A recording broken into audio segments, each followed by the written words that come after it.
Welcome back, everyone, to the Drink and Drum podcast, the podcast with all the vibes. I am one of three hosts. My name is Timon Nicholas, aka Mr. Terrible. Signing in, Jaron Tomlinson, the young sheller, aka Pineapple Badman in the building. Wagwan. And it's your boy, Everon Williams, aka Big Easy. You don't know what going. This is the unapologetic podcast with really good intentions. The socials, them located at the bottom of this podcast right there. So make sure you hit us up and tell us what going on. Nah, but like when females gym, they do it ridiculously. I don't know. It's like soon as they touch the gym, they can't stop and they committed. I wish they treated relationships like that. Actually, I think females do treat relationships with overcommitment, no? I don't know, bro. Because I feel like females, like they see something in you, and then they think that they can bring out that, even though that's like a really small part of you, and then they overcommit to the dream. And just drag you along, hoping that you'll fall into place. Yeah. Right. So, all right. If your female have problems and she's trying to get you committed to a relationship, get her involved with the gym. She'll forget about you. That's actually my move right now with Erica. I try to take her to the gym so she can stop loving me. Yeah. You go out and she find a new gym, man. It's like, oh, you just helping me squat. He said my form is wrong. Man, over here having her sit down on his pelvis. She's like, oh no, this is her to support the squats. I ain't gonna lie to you, right? But like, I don't get jealous and shit, right? Because I keep shit pimp. So I don't get jealous. But if somebody in the gym, who have a better body than me, like, guiding her and be like, oh, this is how you do this. Like, that shit gonna burn me. That shit gonna burn me. I'm kind of sad, bro. I ran out of shows to watch. I mean, you ran out to one to SWAT. You watched SWAT? No, I didn't remember that. It's okay. You were high last night. Fuck, I might blaze up though. Nah. But yeah, on Instagram, I saw that girl, she working out and like she really in it. And I see her putting up like in her life, not in her life, in her stories, what she's doing, like the workup and stuff. And then she does like a time lapse of her doing it. I'm just like, bro, I used to do that shit now. And then I missed a week and I never went back. I need to get a physical logbook so that I can walk with me in the gym and I can actually write down my things. Because entering it in my phone, distracting. It is distracting. Like, I'll sit down and say, let me go put in how much I just did, and then boom, 10 minutes pass and I'm on Instagram scrolling. I'm like, oh, she look good. Double tap. Nah, I know what you mean, man. Cause like right now, I think I started like I can't even say right now. The other day I was going online looking for like the best routine for me. Like I was looking at all the stuff that I like to do. Cause I technically don't know them by name. I just know them because I've seen them done. I'm like, I can do that. And then I start doing it, just like, yeah, that works for me. So I'm trying to look at things that really triggering because I stand all day. So I'm not really trying to focus on my legs right now, but I still sometimes do squats. But the majority of stuff that I do is I'll lie down on the ground. I'll do some planks. I'll, do some push-ups, and then I'll do some like leg ups. Yeah, those planks and those leg ups is important, bro. Because like I really trying to like fix my lower back and abdominal. And I'm just like keep those in order. And I don't really work on my biceps that much, but yeah. My lower back have a constant pain. Yeah. And what else? I need to work on my core. So like I've been doing a lot to like shoulder press, like standing up, just to like build up my core, because your core is a stabilizing muscle. So for you to stand up and actually like lift the shoulder press and like you have the dumbbells over your head, then that shit gonna work your core as they work in your shoulders. So I try to do a lot of my lifts and everything. Like I try to do a lot of compound lifts if I don't feel like going hard in the gym. I see you. Yeah, like bro, if you make yourself a routine and then you have like, so you need like two routines. Let's say like your normal routine, then you have a easy day one where you're kind of strapped on time or you don't really have it in you because your body kind of tired still. Because I think I'm overtraining, but I don't know. Some days the volume of my training is kind of low. I've been trying to think about when I could best put it in because I wake up at 5 and leave the house at 6 to head out to work to start work at 7, right? And in that I don't want to work out early and have to go stand up for like 10 hours and lifting shit. And I said, when I come back, I'll do it. But then I only have like 3 hours to myself when I get back home. And I just I want to wash my skin and just relax a bit. Because I feel dirty. So as soon as I come in the house, I just, put my shit away and then go wash my skin. I'm just like, shit, you forgot to work out. And I'm just like, at this point, your purpose. You don't want to work out. when you wake up in the morning, like you have energy. Yeah, I'm a morning Cause person. yeah, me too, bro. I am energetic. Like I will wake up and I'm ready to play. Like that's really me. I feel like working out in the morning is honestly the best thing for you. Cause you don't have to go too hard. Just start, just move your body a little. Just bro, once you start doing something light in the morning, you can realize you start doing more. Like even if it's just a 15-minute walk, you take that 15-minute walk, that 15-minute walk will end up turning into like a 45-minute walk before you go to work, and it's not going to affect the way that you work. It's going to make you feel better. You feel accomplished. You're actually doing something that morning, and you just have energy now. For me, I don't know. I think I have all excuse. You hear me? Yes, yes, yes. Oh, hard, bro. Sorry, guys. I'm telling you, this is the first time I've used this, So, Yes, sir. Yeah, Mike, welcome to the Drink and Drown podcast. bro, glad to be here, man. I've been hearing a lot about it, so Hey, glad to be here. okay. So, as my guest, I usually ask them, first impression when they first met me, just to throw it out there, because I met Mike when I was working, I think it was in 2018 or 2019. I think it was 18. Yeah, about that. Yeah. I was working at Exhaust and I saw this dude and he's just like, he started talking to me. I was just like, hey, that's how this work? And I was like, nah, I feel his vibe. He had an energy to him. I was like, I rate this dude. I could trust him. Yeah, right.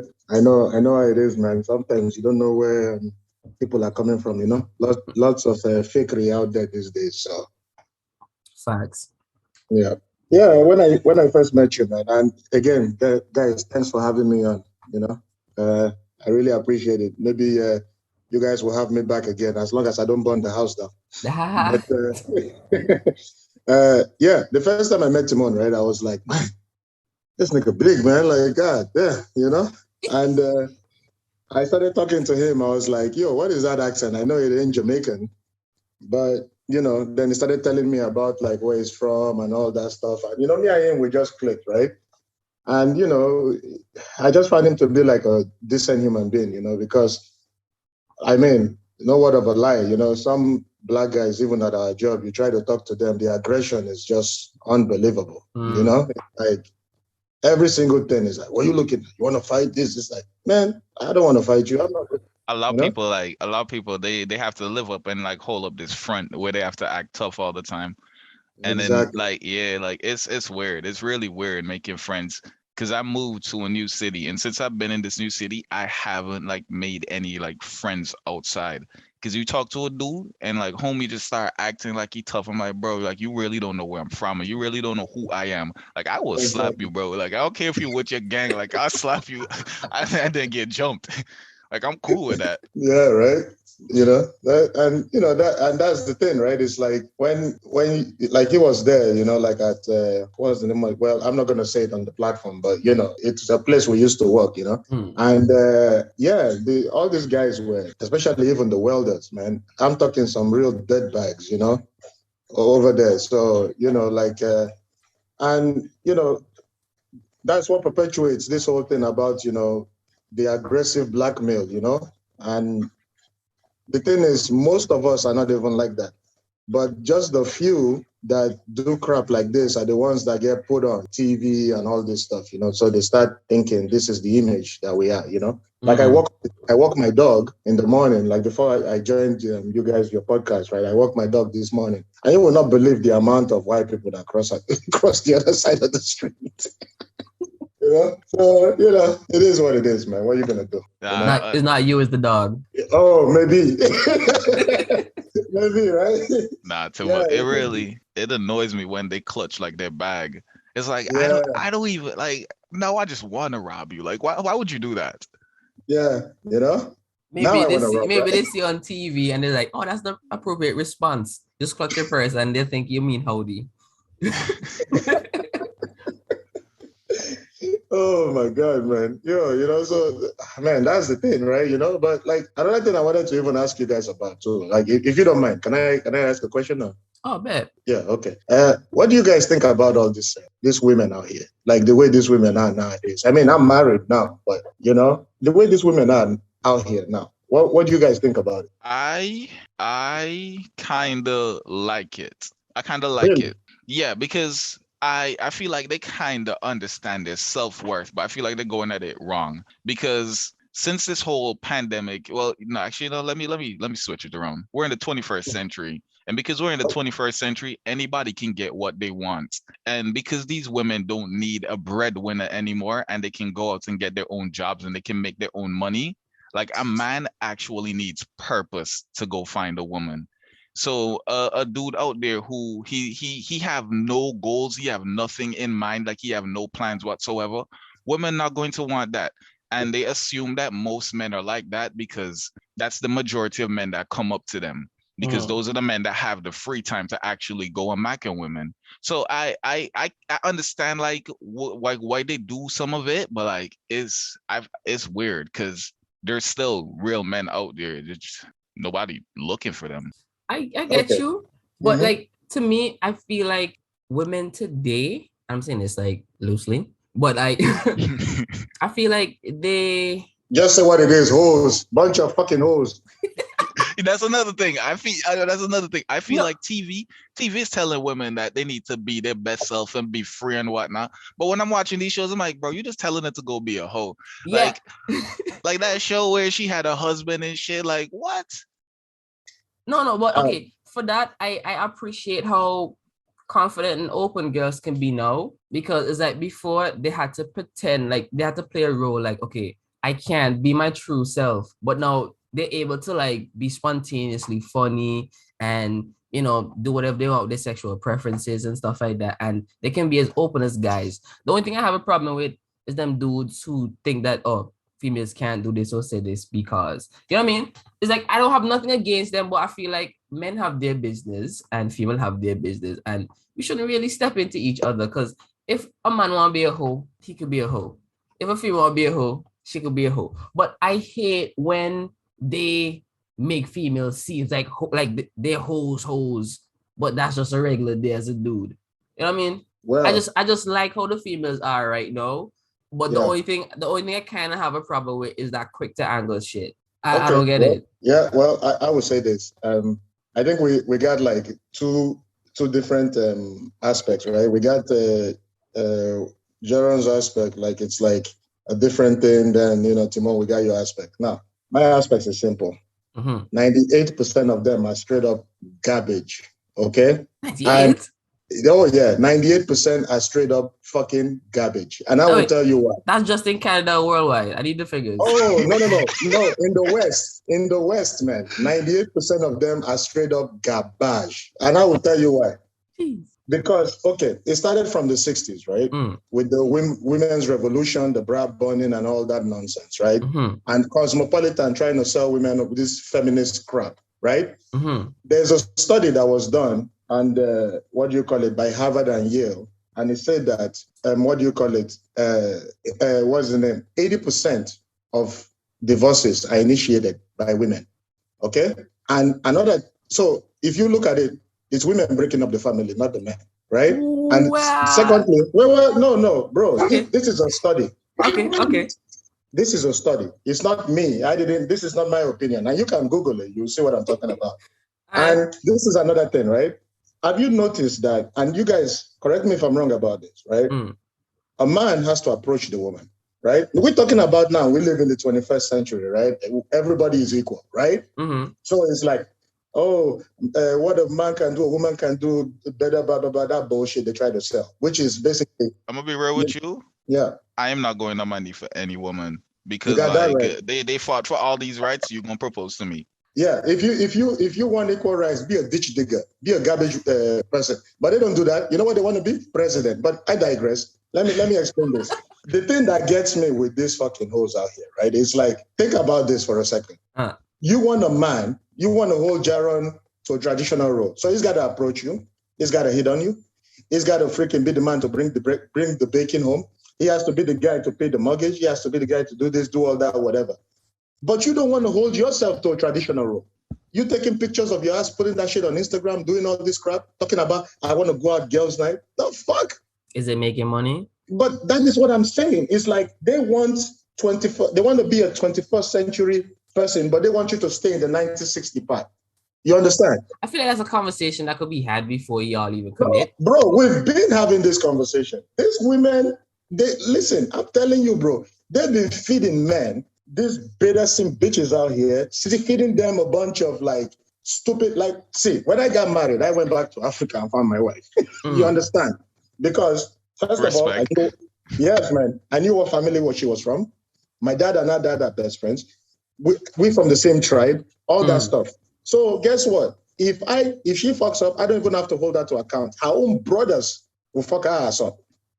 Wait, that sounds a little bit aggressive. No. It's not aggressive. When I say fuck her, I don't mean like, obviously I'm not a I get that. Like, okay, but why they still have to step in though? She made her own decision. No. This is why it is, right? Okay. If you look at every single society from beginning to end, you're talking about the freaking what's the name? During the time of the Macedons, the time of the Egyptians, the time of the freaking Romans, whatever. One thing they've always done is keep female hypergamy in check. Okay. It's of woman's nature to always try to look for something better, higher than herself. You understand? Think about it this way. If Timon becomes a billionaire tomorrow, what happens? The doors open for him. He becomes basically open to all the women, right? All the women. All 87% of that garbage. No, but think about it, bro. A woman, no, when you become rich, it opens all the doors. You can, a man doesn't give a shit about dating a woman who's from McDonald's as long as she's beautiful. You know? A woman will never date a guy from McDonald's or look 2 times his way if she's a billionaire. Are you kidding me? That crap, they say, oh, it's about personality. That is nonsense. Why is it that the nice guy stays in the friend zone and the fucking asshole is the one that gets the guts? Maybe the guys are more ambitious than the guys who work at Burger King. Negro, please. Like, listen, the guys who are the nice guy, I got friends, dentist, good guy, whatever. But guess what? You know, he's not cool. He's not future. He's okay. not this. But let's be honest, Mike. It's like some nice guys, they're fucking weird. They honestly they don't know how to talk to people. They probably don't have that much ambition. I'm not saying that's for everybody. But some of them probably just comfortable where they are. And let's see, some successful women, they work hard to be where they are, and they just want somebody to match their energy. I can't knock them for that. Like, if she closing off every option because of their status, then it's a problem. Because then she, you know. But Simon, the majority of women want a man in a higher status than them. Like she will be the one working at McDonald's and think it's hard for her to actually date somebody that work in McDonald's, that date somebody that work like another 9 to 5 like her. She'll be working at 9 to 5 and think that she should be pulling a rapper or a CEO, pulling somebody that's way out of her league. She ambitious. You can't blame her for wanting better. Nah. You think she want the overall income to be like what, $30 an hour in the household? You've been drinking that Kool-Aid they've been feeding you. All that does is that just ruins a man's self-esteem. And if a man's self-esteem, like a man start losing his self-esteem, then the man start losing his way, he start losing himself. Exactly. Preach, Jaron, preach. See, Timon, I'm telling you this, right? When a woman, think about it, when a man and a woman come to this earth, right, when they're born, a woman is born with a value, okay?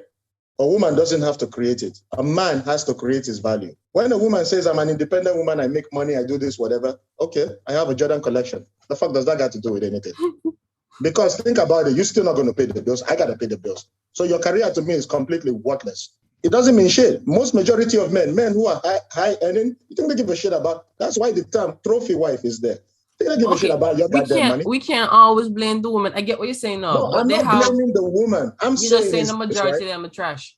No, Timon, let me know. Okay, I would say good. 98% in the West are trash. Okay. And the reason why I'm telling you this is the mindset. If you look at it, right, the most unhappy woman, and this is a study. All this thing I'm telling you is not because one day I just woke up and say, and when I say this, people say, "Oh, you hate women." How can I hate women? I have a mother, I have aunts, and I have a wife. And the thing is, the majority of them, even they see this shit. Even women see this shit. If you think about it, right, the most unhappy demographic in this country, in North America, is basically 42-year-old woman single with a dog. Why is that? Why are there so many single women? The reason why that is, even the editor of Cosmopolitan magazine, she came out and she said, we fucked up. We sold women a bag of goods. Because you know what they try to say? They say, oh, live your best life, do this, whatever, enjoy yourself, then go get married later on. Who the fuck wants a girl with 60 bodies? Look, who wants that? Well, Mike, I don't think body count really. For use car privileges? What the hell? No, I don't think body count even matters in that situation still, because like, what have to do with anything? It don't have anything to do with anything, right? But like, it still bothers you. Timon, if you know, Timon, you went to college with this girl, right? And you thought that she was fine in college, but then you know that the entire basketball team ran through that girl. Like it's 10 years down the line, but like that's something that's going to go through your mind. Like, yo, like I was actively trying to talk to you. I was actively trying to show you good vibes and show you that I'm somebody of worth. But because these other people, they had like a higher like they will just they will stand higher on the whatever pedalum, whatever the word is. They will stand higher on that shit than you, and that's what you went to. Yes. Nah, but see, if the whole team run through, once I find out that she don't have no STDs, I'll run through and see what it feels like too. And if I'm just like, hey, this shit feel brand new, maybe I can make it work. Timon, that shit would never feel brand new. It would be like throwing a sausage down the hallway. Hey, no way. She wasn't doing the Olympic every day, okay? Bro, you got 60 bodies and you're 26. Think about that for a second. If you got 60 bodies and you're 26, we gotta do the math here. How many niggas were you fucking constantly? And we just look. I think some guys are to blame because they get a woman and they just like stop blaming the guys. Look, I'm not blaming everybody. Are you a feminist? Kinda. Did you say kinda? Okay, look. This nigga got ovaries, man. He got ovaries. Check him. Yo, Jaden, check him. He's on his period, man. No, okay, hear me out. They got some guys who think that all right, it's baller for me to pull up and take care of this woman. She have a job. I say, hey, stop working so hard. I'm working for the both of us. You do this and that.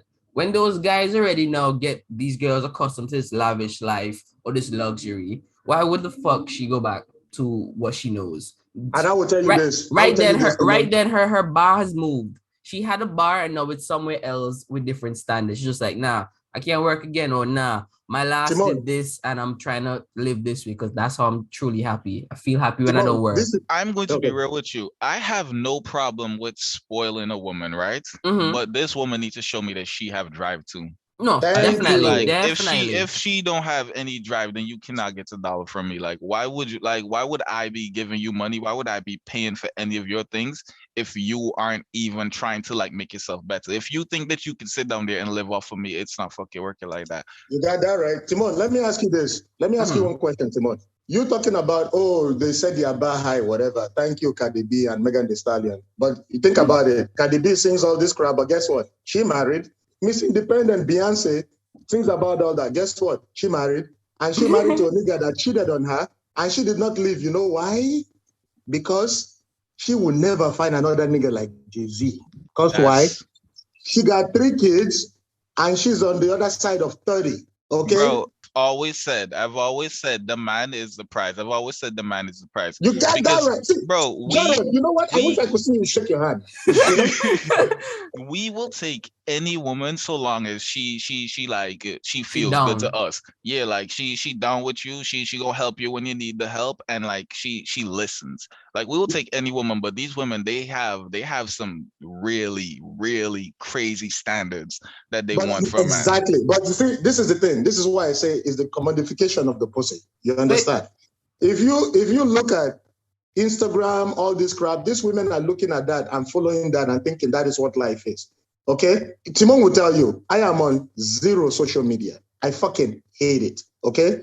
I am on no social media. The only social media we have in our house is the Facebook, which my wife and I, we used to keep in contact with family and stuff like that, and WhatsApp. That's it. As far as being on social media, no. What Timon is missing here is this simple.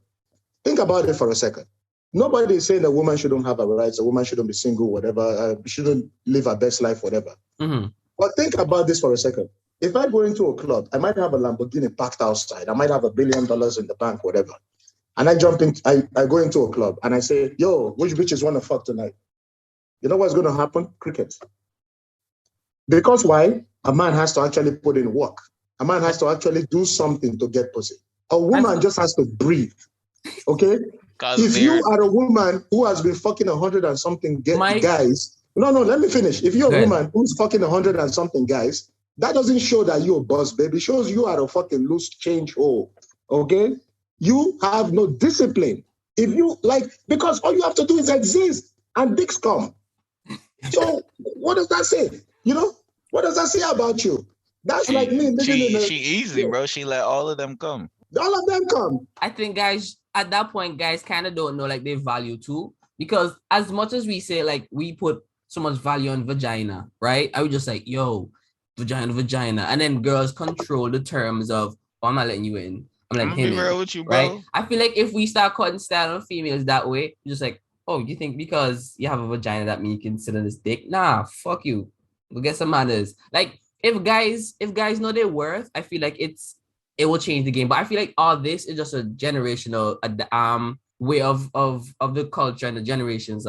They're trying to find a place because they move from no rights. They move from no rights to having equal rights, and now they're exploring what it is to kind of be free. And then after that, I feel it's gonna settle in where everybody's okay, we did enough, we did the most. Let's pull in the reins. So I feel it will get better in the future. Things will line in. It's gonna get worse, Simon. I'm telling you. And the reason why it will get worse is because you're talking about all these girls talking about a Birkin bag. I don't need no man, whatever. All these girls, and you know the funny thing, it's not the white girls. Because think about this. Why is it that white women, Asian women, and all of them marry at a higher rate? I mean, we black. Let's be honest with each other. It's because all of them, they know the game. They're not stupid. They don't wait in the finish line. They want to work with a man. Build together and do something. So a lot of them will meet their husbands in college and all this stuff. And even if the woman was a hoe, you know what she does? She fucking scrubs that shit clean. She hides it. She runs away, moves to a different fucking city. Like that shit don't even exist no more. Because they know one thing is that women are not built to work 12 hours shifts and to work that long. They're not built for that. A lot of when I used to be in university, I had to do my you have to do your 400 hours, whatever, if you're in the health science. And you would not believe most of the people who were in the nursing home in the geriatric place, I would say about 80% were women. Because they were the ones that said, I want to chase my career. Oh, I'm an independent woman. And most of them died single, alone, broken, hateful. And Black women are the ones that were took that shit, hook, line, and sinker. Because only 1 in 4 Black women in North America will get married over their lifetime. So who's actually suffering the brunt of it? Our own community. And they keep feeding these women this shit. These women keep ingesting it, regurgitating the crap, putting it on your table and saying, no, Jaron, look, I know I fucked 120 something guys, whatever, but guess what? I was living my best life, but I'm going to hold off on this pussy for at least 3 months because I just don't want to give it to anybody. But you got 2 baby daddies, okay? You've been run through you've been figuring it out. Than the first base on Fenway. What? She'd been figuring it out. Life was going on. Shit was coming her way, and she was slowly figuring it out. She was figuring it out that she didn't need 100 and something dick. She only needed 1, and it's yours. Stop. Dog, half of those niggas that they decide to bounce up on, don't let that, it don't make them come. That's the thing that really just wastes everything though. So you did that and you just Like you did that for absolutely no reason. That's what she's looking Exactly. for. She's searching for the one that can make her come. She can't settle for Negro, less. Negro, teach the man. Okay, That's what you do. You teach the man, bro. you teach the man. True. Women expect men to just know what No, to do with their fucking like clit. Like, yeah. yo, I know some girls out here, they want you to like rub that shit like it's a fucking steel pan. You don't scrub that shit like, Some yo. of them And want you then to some choke them people too. want you to rub that shit slow in a circle of motion. Some say like just slap it. Yeah, yeah, You know No, what I'm yeah. saying? I know what you mean, because like it's bare occasions where you're just like, you're not talking to me, communicating, tell me what it is that you like. So I have to treat you like the last bitch I had. You know what I mean? And that's not gonna work because it's just not compatible. Like you're not the last person. Everybody's not the same. At the end of the day, communication is fucking key. Simon, let me ask you: is it okay for a woman to have at least 30 to 40 bodies? Bro, what I feel about that is it shouldn't No. matter. See, bro, you cap it. Don't cap, nigga. Don't cap. No. Okay, 30 to 40 honestly, bodies. Would you marry a woman who's got why 30 am to I 40 fucking bodies? asking? Huh? Why am I asking how much partners she fucked? No, like, you're not asking. Of course, bro. I'm gonna be You're real. never Like gonna ask. that's a question. That's a question I don't ask because if I ask it, I'm not going to be Yeah, interested but no, anymore. you don't ask. But obviously, you know things. Like, I mean, you guys are intelligent men. You guys can tell if a woman has had a lot of bodies on her. well, I can tell she had a fair enough, but for me to judge her based on her bodies is kind of wild. You know what I mean? I can. You know why I can do that? Because you can judge me about my bank account, my credit score, and everything else. You damn right I can judge you about your body count. Is it what are the you talking about? money? The numbers should count even in this. Bro, they want 6 feet, 6-pack, and 6 figures. I can judge you about your body count, man. I'm gonna be real. It's Okay, hard to but get. It's hard to get 6 figures when they get to the 6-pack, right? Okay. But if your body count and her body count was literally neck and neck, and y'all were in the 50s, right? Does it change anything? No, it's okay for a man to have 50 bodies on him Bro, because why? that just shows his value.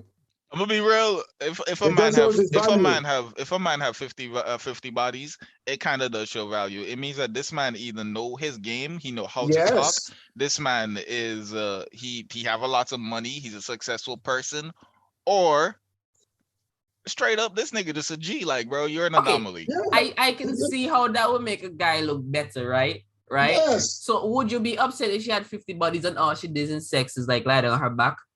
Because women got no game. All they have to do is just smile and exist. Bro, the only time I'm gonna accept a girl with 50 bodies is if she is a model and she pulling in more money than me. Like she's some supermodel and she pulling in more money than me. Then I'm like, I can understand how you've been out there like that, because like it makes sense. You're somebody high value, so everybody tried to attack you, and you slip up 50 times. But Jaron, whatever. I know you ain't marrying that bitch though. Maybe. Look, okay. You understand, but you ain't marrying that bitch. You might marry her for the money and take half. You're fucking wild. Listen, this stuff I'm telling you, okay? The reason why a lot of men, we don't say this, whatever. And listen, the first time, I went to a wedding, right? And there was a bunch of women there, obviously, all done up and everything. And I talked like this. Some of these women, because a lot of them were from the West too, right? It's like, that's the first time they've been checked. It's like, they're like, how is he talking like this? You damn right I can talk how I want. Because you know why? I'm not trying to fuck you. I ain't trying to get in your pants. I ain't your boyfriend. I ain't your daddy. Fuck out of here. I'm going to fucking check you. If you are a brat I would check that ass. Okay? Like, I don't play that. That whole thing about, Mrs. Independent Feminism, whatever. Listen, if you are living the fast life, look at OnlyFans and all that. Okay? How should I put this? The market determines your role.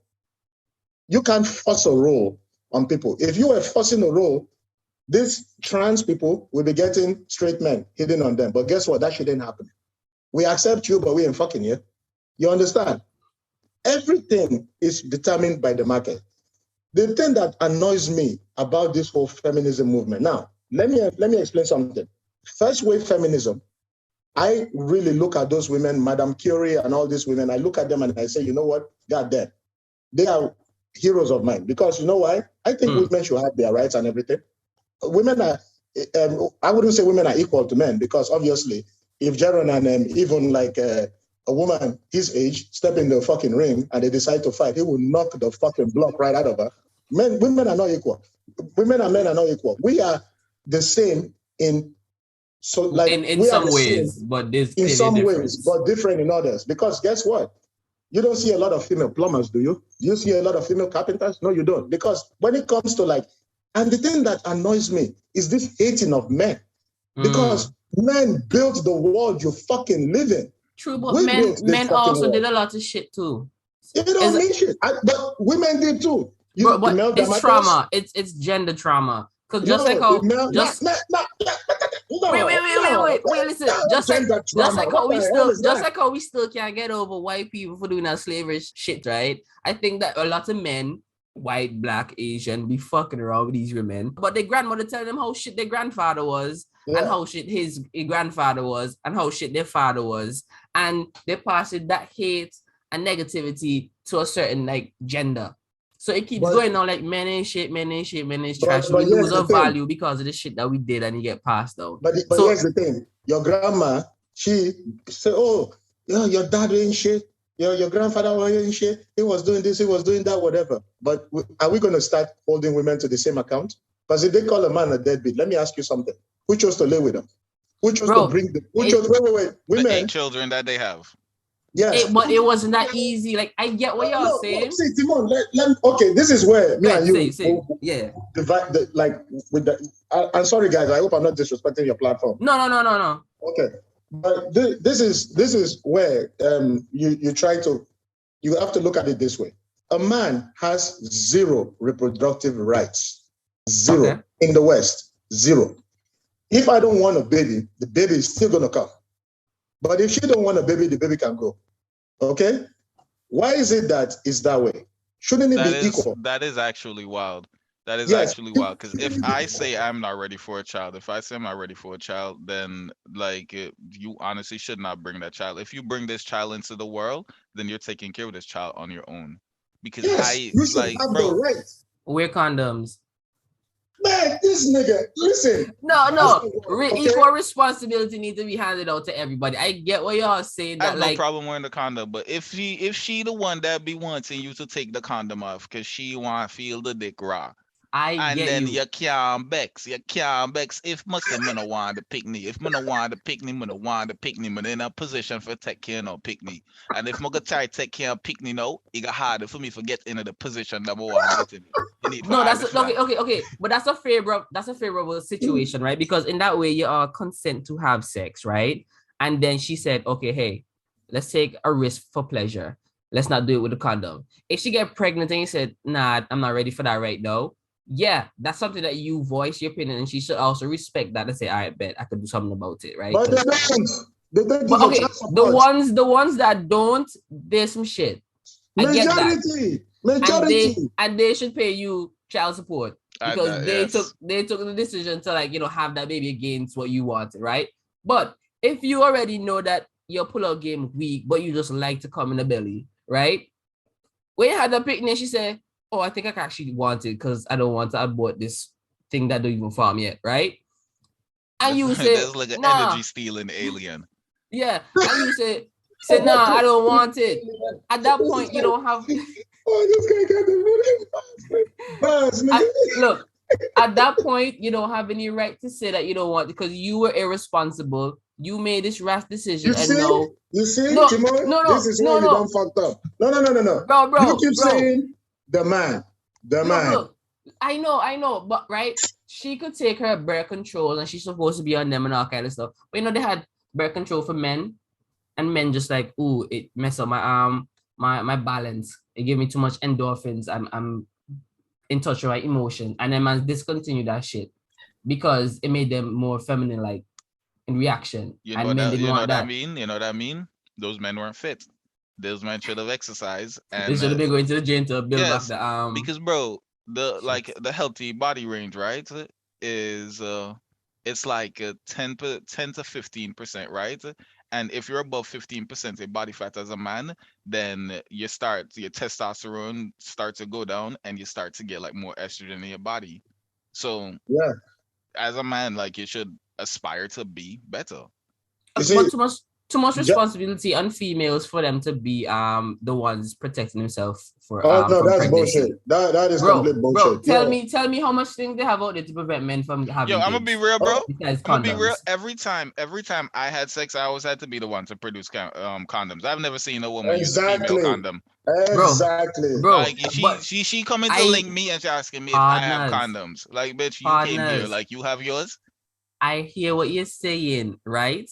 Are we sure we're talking to Timon? Where is my brother Timon? Or is this Tina? Listen. Right? If you check the shelves, what we have is condoms. What females have is beer shit to stop them from getting pregnant, right? And a lot of them don't take it because some of them irresponsible, some of them just don't want to do it, they're lazy, and some Honestly, of them actually do. But just because you don't bring a condom, is the minimum for you, bro. Bring a condom. Yo, Timon, let me ask you a question. I'm gonna be real. I don't. I've been like peeping like shit on like some Antigua girl status, right? And it seemed like it's taboo over there to actually be on birth control and all of that. And I just don't understand that. I don't understand it whatsoever. Like how? Because I think is the information going on saying that it's harmful for the body, but I'm just like, and having a baby young is harmful to your budget. Oh, you're damn right. To your future and your value. Trust me, it is. I got a 2-year-old, so I know what it is. But listen, let me explain something to you guys, right? Let me ask Timon a question. Timon, what percentage of men you think in North America are sexually active? What percentage of men in North America are sexually active? I feel like all. Nah, some niggas don't get pussy, bro. Yeah, but let me ask you, what percentage? Not possible. What percentage? Let me ask you, what percentage? I was gonna go 100, but I'll go 90. I'm gonna be real with you. Not even. I feel like it's in the 30s. I feel like it's 35%, bro. Because it's the same. Jaron, you are completely correct. 30. It's the same set of men have sex with all the women. You know that, bro. Yes. Like the percentage. There's some hoes. Yo, listen. They did a study. Okay, they did a study because for me, all the shit I'm saying. When we've done this podcast, yo, Timon, you can go and search out. You can look at all these numbers. You're gonna be sorry about the squeaking. Is my dog. You're gonna be freaking blown out of the water. Okay, because everything you thought you knew about this stuff, you're gonna be like, what the hell? It is actually 25% of men in North America are sexually active. So what that tells us that 25% of men are fucking all the bitches. Okay, and what does that say? That is hypergamy at its finest. Okay, you will see a dude who has a lot of bodies. Yeah, who has 8 to 10. No, because you see, the reason why I'm telling you this is this, right? You keep saying the man, the man this, the man that. You're the one that chose to lay with the fucking deadbeat. You're the one that chose. You're the one that know that nigga ain't shit, and you still chose to bring. Bro, wait, no, bro. Let me make this point. You're the one that chose to live with the man. You're the one that chose to have 2 or 3 kids with that same deadbeat son of a bitch, and you're the one that chose to bring the baby to term. The man had no say in any of that. If you knew the nigga was a deadbeat and that shit was going to be a problem, why the fuck did you decide to bring a baby into that crap?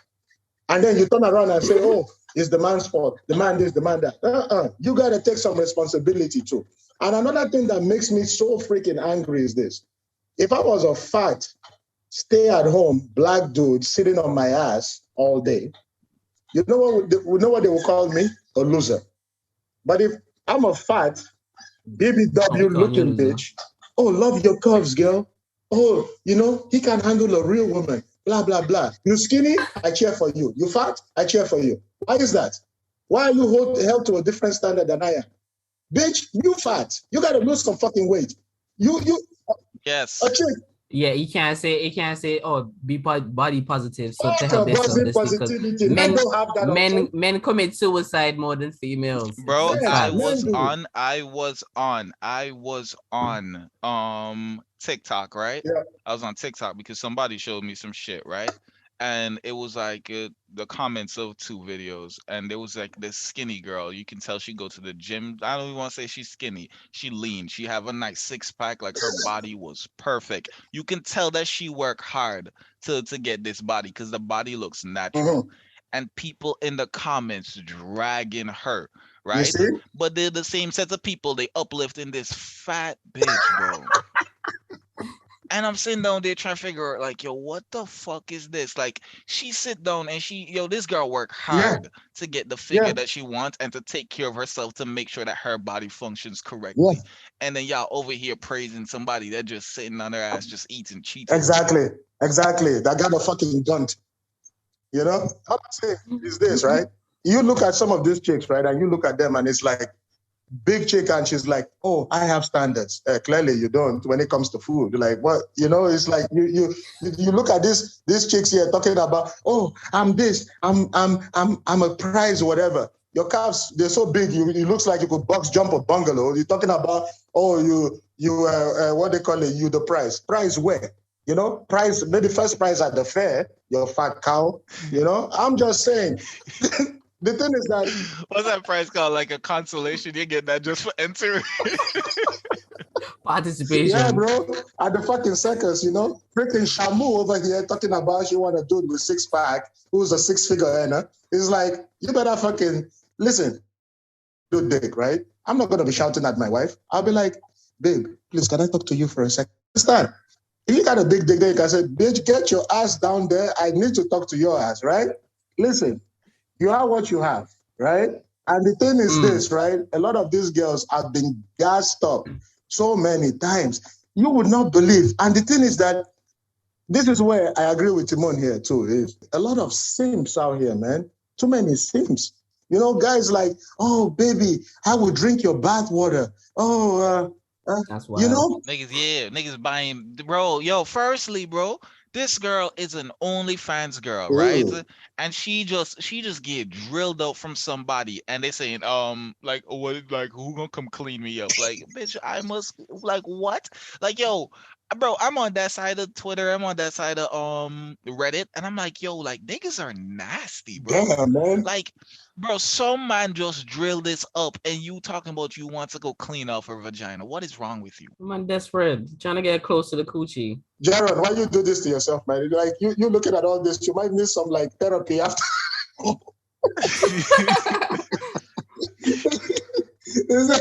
know, that's what I'm telling you, man. It's like, yo, Timon, I'm telling you, this bag of goods for the longest time.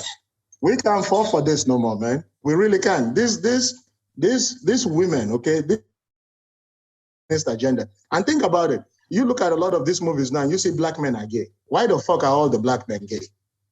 Why is that? You know? They have, They have to, an agenda. they have to diversify, but they can't add a black person and a gay person at the same time. Exactly. Because you know that's too much. Yeah. So two birds, one stone. You know? Just put an odd to my black. You know, and see, and I've said this. If I was like one of those like TV executives, you know what? Let me tell you something, Timon. Since I'm on your podcast, right? And we're all about getting money. Okay, I'll be like, okay, think about this. Think about this. At the box. What about, okay? We've already had a black gay person. Screw that. What about a half Jewish, half black gay person? Okay? A half Jewish, half black gay person. All right? Oh, that's self. Think about that. You don't want to play with Jewish people money. No, I'm not playing with the Jewish people money. I'm trying to kill I'm trying to kill three birds with one stone. I give them black, I give them Jew, I give them gay. Take that. You never seen that before. That's like Sammy Davis Jr. in drag. Nah, but real talk though. Why you think females like they in a bad relationship with a man, leave him, and either go back to him or choose a man just like him? Like they don't learn. Like what's with them like attracted to trash ass niggas and then making all the innocent niggas seem like they're you know why? ones. Because let me tell you something about women, okay? Women don't even know what the fuck they want, okay? And this is not me just saying this because, listen, bro, I love women, okay? I know this is funny, but I'm going to say it. I love women, okay? My mother I love my mother. My dad is awesome too, you know? But I'm not looking at my mother like, oh my God, she's so awesome. This. Listen, Mother's Day and Father's Day is the same for me. All I'm saying is this, right? The reason why I say this is because, and I go back to this, all this stuff I say, I try to say, okay, is there a study that proves this or whatever? And I try to read on it. Because me, I'm myself, I'm somebody, I like to look at research and all that because, you know, it's my background, right? The health science, right? So I say, okay, try to look at all this, right? They did a study, and I can't remember if it was Princeton or something like that. And they attached electrodes to people's like men's genitals and women's like genitals and men's brains and whatever. And they showed them different pictures to see their arousals. And then they said, if something arouses you, click it, right? So what did they see? Every time a man saw like a naked woman, big booty, you know, nice set of tits, the man would click it and it matched what the man was aroused by. Everything the man clicked that he saw, it matched what he was aroused by. When they showed the men, they showed them other things like dogs having sex and all that. The men go like, ew, no, and matched it. But think about this for a second. They did that to women, okay? And this is heterosexual men. They showed them two men having sex. Nope, complete turn off, shut everything down. But for women, dogs having sex on them on, fucking two women having sex on them on, two men having sex on. It's like every fucking thing was like, it's the physical contact. Yes, everything was like triggering them. But what they were saying, no, it wasn't. What do you call it? It's not turning me on. Was a lie because clearly what it showed, their brainwaves and the genital stimulation, all that was saying that they wanted that.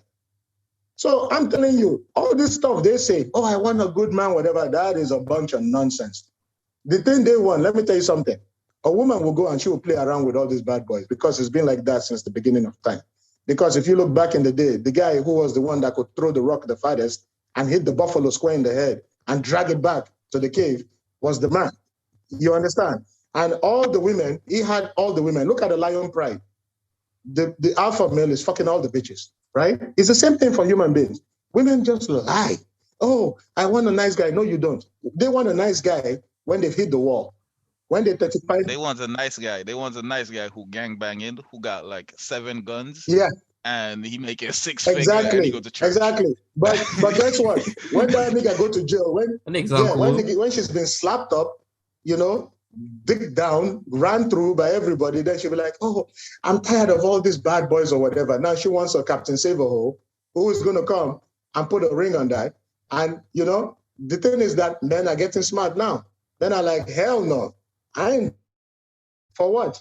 When I wanted you in high school, when I was there and everything, what did you say? No, you wanted fucking little rich homie Kwan over there. And guess what? No, because her mind state wasn't there yet. Look, even though they say females are mature, they just had whose fault is that? That is your fault.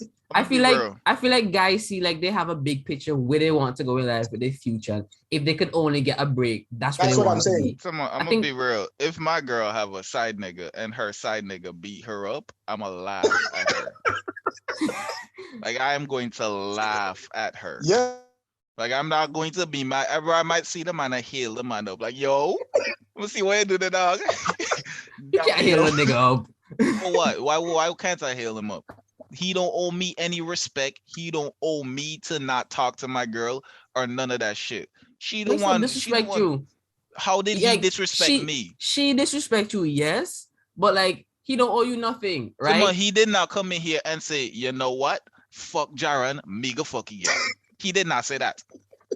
He did not say that. Okay, but you don't think like at some point when he's like, oh shit, you have a man, that he's supposed to be like, I don't give a fuck about that nigga, or I could be like, nah. Bro, it's not his problem, bro. Okay, fair enough. I talk to any girl who have a man and she entertain me. It's not my problem. Like, no, fair enough. I get that. No, I get that. She should have never did that. So, but you just start to feel a type of way when you see this nigga in the street. No, for what? After you don't send your girl back with a black eye, she should have. Like, what she go there for? You couldn't hit in the ribs or something. I need to see the face. Tell me why did she go there? Encouraging violence, people. Why did she go there? Timon, I am going to Timon, like bro. You gotta keep shit player, bro. Like if I get with me. So let me show you guys this, and this is for Timon. I know Jaron is red pill as fuck. You know, he's had the matrix. Timon is still in it. We got to bring his ass out of there. But let me give you guys this. Follow this. This is for Timon. Timon. Mm-hmm. Okay, let's go to a dream. Okay. I'm going to use something called the candy shop analogy, right? This one, my dad was the one that told me the candy shop analogy, right? So think about it this way. Mm-hmm. A man and a woman, right? A woman turns 18. Boom, she's let into the candy shop. She's eating Laffy Taffies, Jolly Ranchers, all that stuff. The man can enter the candy shop. He's outside. He's outside looking in as this woman is just eating all the Laffy Taffies, all that stuff. Is what do you call it? Jolly Ranchers, Halls, like everything, all the candies. What do you call it? Twigs, all that. And then the man turns 30. He has his money. He's been in the gym for at least 5 years. He's built the muscle. He has a nice bank account. He's driving a nice car. He has his own place. All of a sudden at 30, the guy's value is up. He's led into the candy shop. And all of a sudden, the guy starts trying everything. And then the woman who's been there since she's 18 is like, why are you acting this way? Why are you what they call it, trying all this nasty candy, whatever? Guess what, bitch? I wasn't let in. You've been let in for the longest time. I'm just getting myself now and enjoying every single thing. Now they want you, all of a sudden, when you've reached the finish line, you've done everything, now they want you to settle down and not have sex. What the fuck? Bitch, listen. You've been in there since 18. You've had literally 15 years of dicks. Okay? I am just getting in now. This is my time. I'm going to enjoy. Okay. Yeah, oh man, sound like a wise man boy. That is the case. Because women even from the age of 15, I say 18 because it's like, I mean, come on. All of us agree here that women should be of age, you understand? But let's not kid ourselves and say that stuff ain't happening when they're younger. They've been doing it for the longest time. Even my own mother told me, all these women lie about the amount of dicks they've had. They lie, bro. It's a lie. Your own sister will never tell you how many she's had. That's a fact. I don't want to. Yeah, and this is the thing. They've been learning from the candy shop. People who have privilege don't understand it. They don't understand just having to smile at somebody and get the dick to come your way. But you know when that shit hits them? When they're in their 30s. Because guess what? The wall is undefeated. Okay? The wall is undefeated. The wall hits them smack in the face. All of a sudden, oh, I want a nice guy. I want this. I want that. Who the fuck wants a washed up 30-year-old with 6 cats with a horrible fucking credit and like a freaking debt that could crush the United Nations? Who wants that? No, thank you. Die alone, take your cats, and be Miss Independent on your own. Then go to Cuba later and find somebody who's gonna give you the dick for fucking papers. Ain't nobody want it here. Man, keep that shit moving. Man. The next female I have on this podcast gonna shit on Bro, you. I'm going to shit all over her and take a dump right on her fucking porch. You think that makes sense? Yo, when you have her on, bring me on. Listen, I ain't scared of this host. The fuck? Listen, I would take a dump right on her porch. Straight up. I'm not taking that crap from nobody. Because think about this. You slap me, I go to jail. What the fuck? Why? I thought we're equal. See, a woman hit me. Hey, listen, I don't see gender. Okay? I'm the real feminist. I'm the real feminist. I don't see gender. Okay? If you're in a wheelchair, you're a woman, you can get it both the same. Because I don't see gender. I treat you all equally. You know? You want equal rights, you get equal lefts. I hear you, Mike. Okay, but what do you think about females in a relationship who are always like quick to anger and they don't want to work things out? Their first thing is like, oh, there's a problem here. Let me just leave and find somebody else. Like, you think they really want to learn or they just have a mission to be happy and get bodies? They want to be happy, but I don't think that they understand what happiness is. Go on. Because Simon, if you choose to leave before solving the problem, then that means when the problem come up the next time, you're going to leave instead of solving it, and you're never going to be happy because the problem is always going to come up because problems always come up. No, I get you. Because I see some females, right? They're in a relationship And their girlfriend would say like, oh, I see him talking on the road with this girl and they seem close. And she will go home, not even want to hear his side of the story and be like, oh, I hear you cheating on me or you do something flirting with this girl. You make me look stupid. And he try to explain himself, but she's thinking he just lying because that's what men do. And then she leave and break things off. She find out later that, the man wasn't lying, but she can't go back because of pride. And she move on to the next man. But now she insecure because she's just like, shit, what if that one didn't do it, but this one does? And it's like a whole cycle of her just like, once there's a problem, she's like so defensive that she have to leave. You realize who the problem is? No, I see, but is that always the case? So the problem is always going to come back up for her, and she literally just wasting her time. But how they get out of that problem? They will never by learning how to communicate. Exactly. But the funny thing about it is that women don't care about your problems. Let's be honest with that. Women don't care about you. They don't care about your problems. The person, like, if I talk about, because women always say, oh, when you're in trouble, who do you call? Your boy is the only one that is going to understand you. Like, women will never understand. That's why I laugh when women say, oh, I have a guy best friend. Nah, you got a nigga waiting. If you, as nigga soon on as the back burner. Yeah, as soon as you become single, it will slip right in the cut. I don't think all male best friends are like that. I feel like if 99%. Come on, as a male best friend, your goal is to fuck. No. If she offer the pussy, you're gonna take it. But your priority here is not. You see? No. But your shit is. I'm not your friend or your best friend to fuck you. But if that's the outcome, I ain't gonna argue. Timon, all these niggas that settled with being a best friend was a nigga that tried to slide up. And the nigga real Timon. I'm talking from my point of view here. I'm not trying to fuck any of my female friends that I'm close with. I didn't say your no. I know. I'm talking about your best friend, the female best friend. I don't think I have one of those. Cause you now try fuck she. Okay. Go on. Bro, it's really that, bro. It's really that. You're trying to fuck her, right? You're trying to fuck her, and then she have some little thing going on, so she not gonna get the pussy. So you know what you do? You settle for the next up. Like you that nigga that waiting right there for her man to slip up so that she can call you, vent to you, and you can fuck her while she in that, like, well, I don't even know what to call it, the pity mode or whatever. So does it go both ways? Well, I really don't know if women do that to us. I really don't know because I don't confide to women. No, you can't. Women. You can't. Why? They don't give a shit about your problems.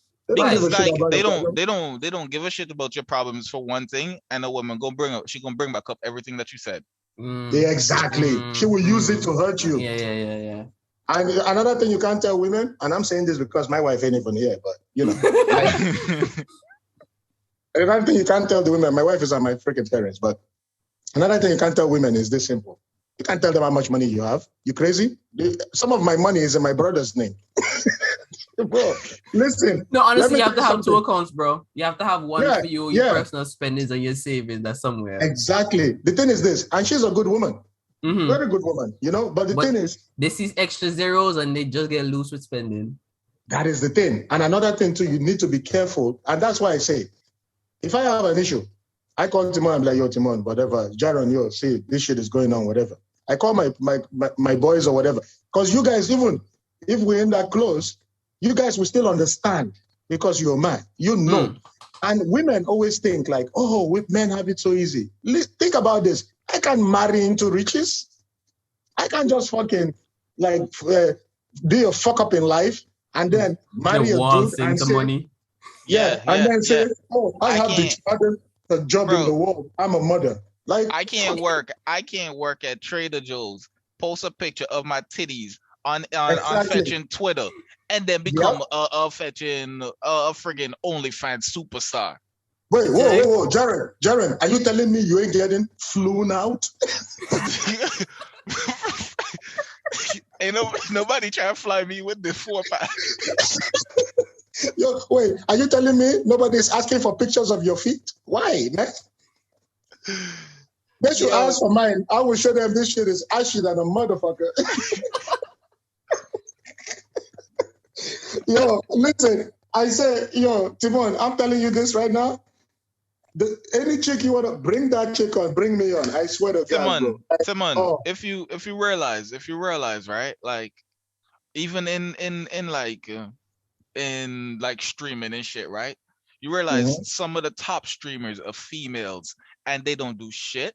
Just cause Yep. they Niggas just sit pretty. down. Niggas just sit down there and they watch and they donate and they wait until she moves so her titty can bounce a little so that they can find something to beat their meat So off. desperate. Like I said, No one bunch is of fucking simps. 30% having sex. Bro, Bro, the rest of that it's 70% of men just weird. bro, cause it's crazy, bro. What It's is wrong with really being crazy. weird? What's wrong with being weird? Nothing wrong with being weird, but then there's a line. There's Bro, weird no, and there's no. too Okay, so weird. Firstly, there is a girl out there that's weird enough for you. Cause they like are right now, weird. like True. look at these girls, right? They're doing some crazy cosplay. These Yeah, these these black emo girls, like she weird. She's supposed to be fucking with this weird nigga, but you know what? There's OnlyFans where she can sell this weirdness, so she don't want this weird nigga because she making big money off of her just yes, being weird. But And as a man, yes. you can't be weird and make money off of your weirdness. No, you can't be. If a but woman is weird, it's cute. If a man but is weird, you see, that's and this that's is what where I'm He just saying, for the that's double free. where standard. no, but that's where men fucking up too, because they increase in the value of the female dollar. If I can put That it is that way. true. That Like is if we true. say, See, all right, boom, let's hold back and let them do their thing. Okay, And but it's not see, out Timon, of spite, but it's just like we which have other priorities. which one of these thirsty niggas that don't get pussy you think you can tell them to stop gassing up these hoes? I've seen girls that I look prettier than these bitches and they try to act like they better than me. I'm like, no girl, I look better than you. I have prettier skin. My hair's longer than yours. I exactly, have muscles. Like I'm exactly. And my jewels shine brighter than yours. You tell them, You see? damn right, man. You know, and that's the thing. It's like, and this is the same thing I'm saying, right? Like, you see, I'm on you guys' platform. You know, you guys, you're doing your job. You got this going on. You got that going on. Your investments, all this, and you're doing a podcast now because you're trying to, do something else. Now think about this. Let's say, you know, let me not say, let's say, we know this podcast go and blow up. And then you say, oh, Hey. Mike, that guy, very good guest. Let's bring him again, right? Guess what? Now, all of a sudden, you're getting millions of streams. You're making cash. Then some bitch is on the other side like, oh, when are you going to propose? Bitch, you wasn't with me in the gym.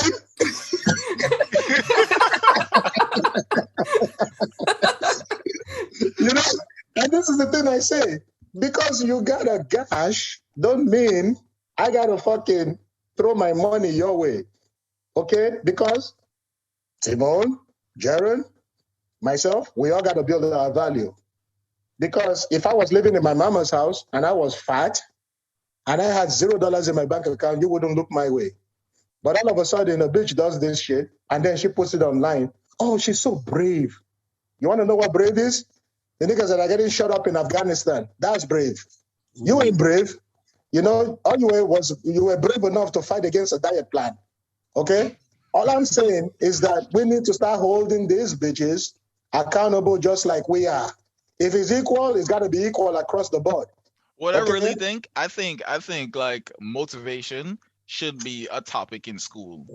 Where Yes. where like you go and they praise you and they try to like help you find your purpose and push Exactly. you up to that. Like, because I feel like a lot of people they don't know what they want, and because they don't know what they want, they just can't do anything. Bro, Exactly. but in order to correct what society is right now, you have to really go tap into like the home and the schools. Because if your parents telling you some shit contrary to what schools are teaching you, you're gonna be lost and confused as to the Yes. information that you're getting. Because a lot Yes. of people, their parents don't tell them shit. They just let them figure it out because they don't want to have the talks or the topics. They go to school and students tell them one thing and the teacher try to correct that, but it don't work. Then they go to college and then the teacher tell them there's 26 genders and like, people have roles in life, and even though they want equality, there's no such thing as equality. And you're just like, wait, what? So now your whole world just flipped because you're just like, I didn't know none of this in chemistry in high school. My parents didn't tell me about this. They tossed me into world. I have to figure out tax and all this. Like, If my college professor look at me and tell me that there's 27 genders, I am going back for my high school biology book and I'm going to prove him wrong. No, you just gotta ask one question. Why are you gay?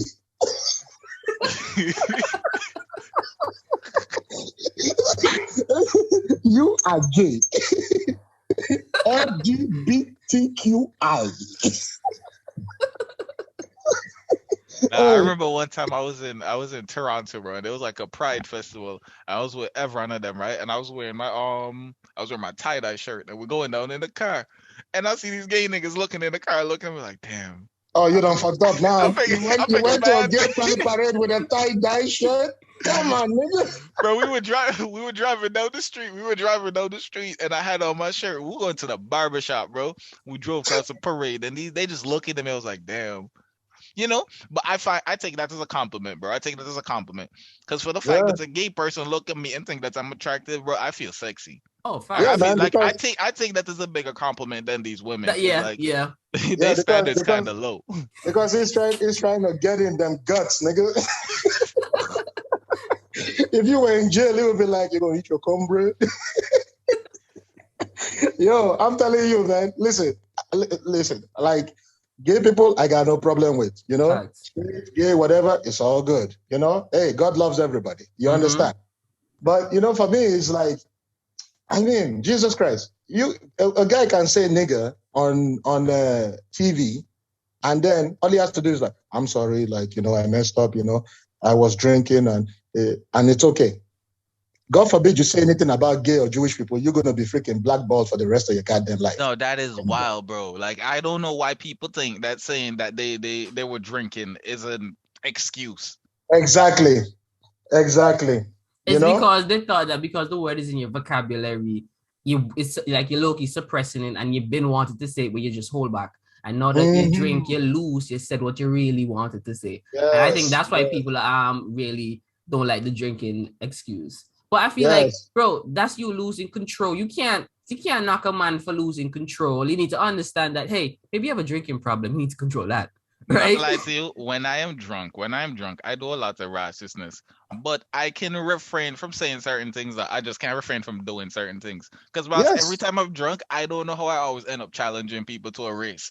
I'd be like, yo, bet I can race it down to this block or something. I should be running, drunk as hell, just running for no reason. And that's it too, because everybody's different. So how are you treating them to the same standard in a sense? Like, I'm not saying... Go ahead. Yeah, I mean, let's not kid ourselves. You niggas from Antigua, you guys, your drinking is like fucking NBA level.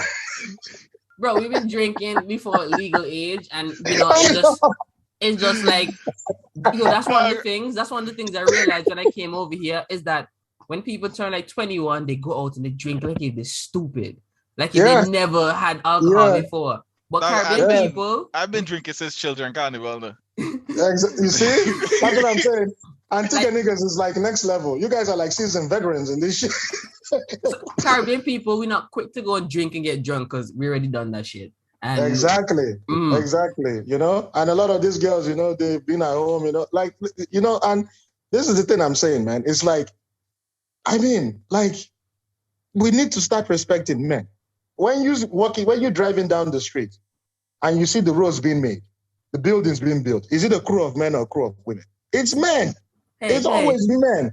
Hey, I see a couple women on the streets pulling, you know, some bricks out of a barrel and laying it. Okay, you know what else too I see? Like, you know, like when I'm walking down the street, you know, I see a couple of scrolls, whatever. That don't mean shit. Like, you know, like if you you know, all I'm saying is that the majority, the world was built by men. This platform we are in is by men. Maybe because we didn't give female a chance. How about that? No, please. They've had a chance since 1960, just like black people. Okay? They recently got the opportunity to vote. You know. You see, this is where I'm going to shit all over that premise. They weren't in the working field until World War II. Okay, and guess what? When we were getting oppressed by black people, the white bitch was right beside the master doing the same thing to us. So I had a feeling you were going to say that. I had a feeling. Yes. So the white bitch is to blame too. No, listen, I don't blame nobody. All I'm saying is that there's blame to go around. Oh, okay. Okay? We ain't going to sit here and make it seem like men are bad or bring up some bullshit ass Gillette commercial talking about male toxicity. Male toxicity is the reason why a bunch of Afghanis don't fucking run through that fucking border and kill every single woman here. Okay? It's because majority of infantry, men. Majority of construction, men. Majority of technology, men. You know, even in survival, okay, you know that survival series? Island 1 and Island 2. Remember when they did that? They had men on one side, women on one side. By the first week, the men had already started catching game. By the second week, the men had built shelter, they had running water, they had everything going. The women almost died.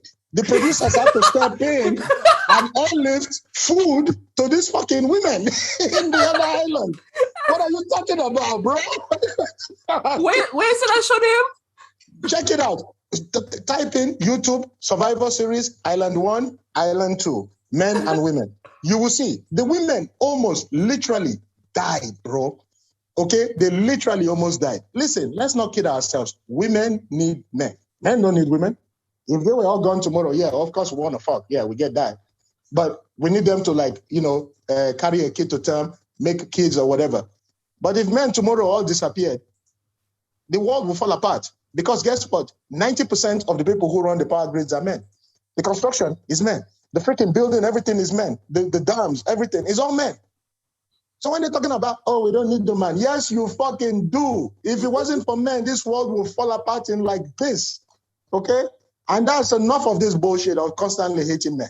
Okay? Everybody have their part to play, but they're not. They don't got no goddamn part. Their part is fucking 5%, please. No, listen. Everybody have their part to play, but it's not criminal to say that they can't interchange and do certain things. Because I always say, like, if I had like children, I'd made sure that like some of the things that are mandatory for them to learn is like shit around technology, because that's where the world is moving.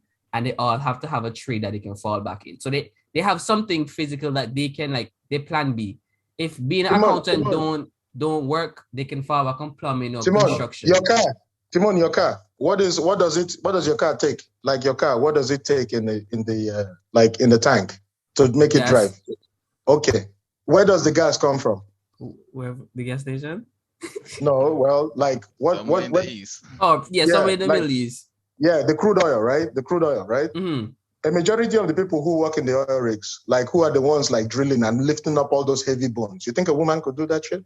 It would be difficult, but she could. A woman could never fucking do that. And if you look at this, let's not kid ourselves. I'm not kidding. Firefighters. Okay. No.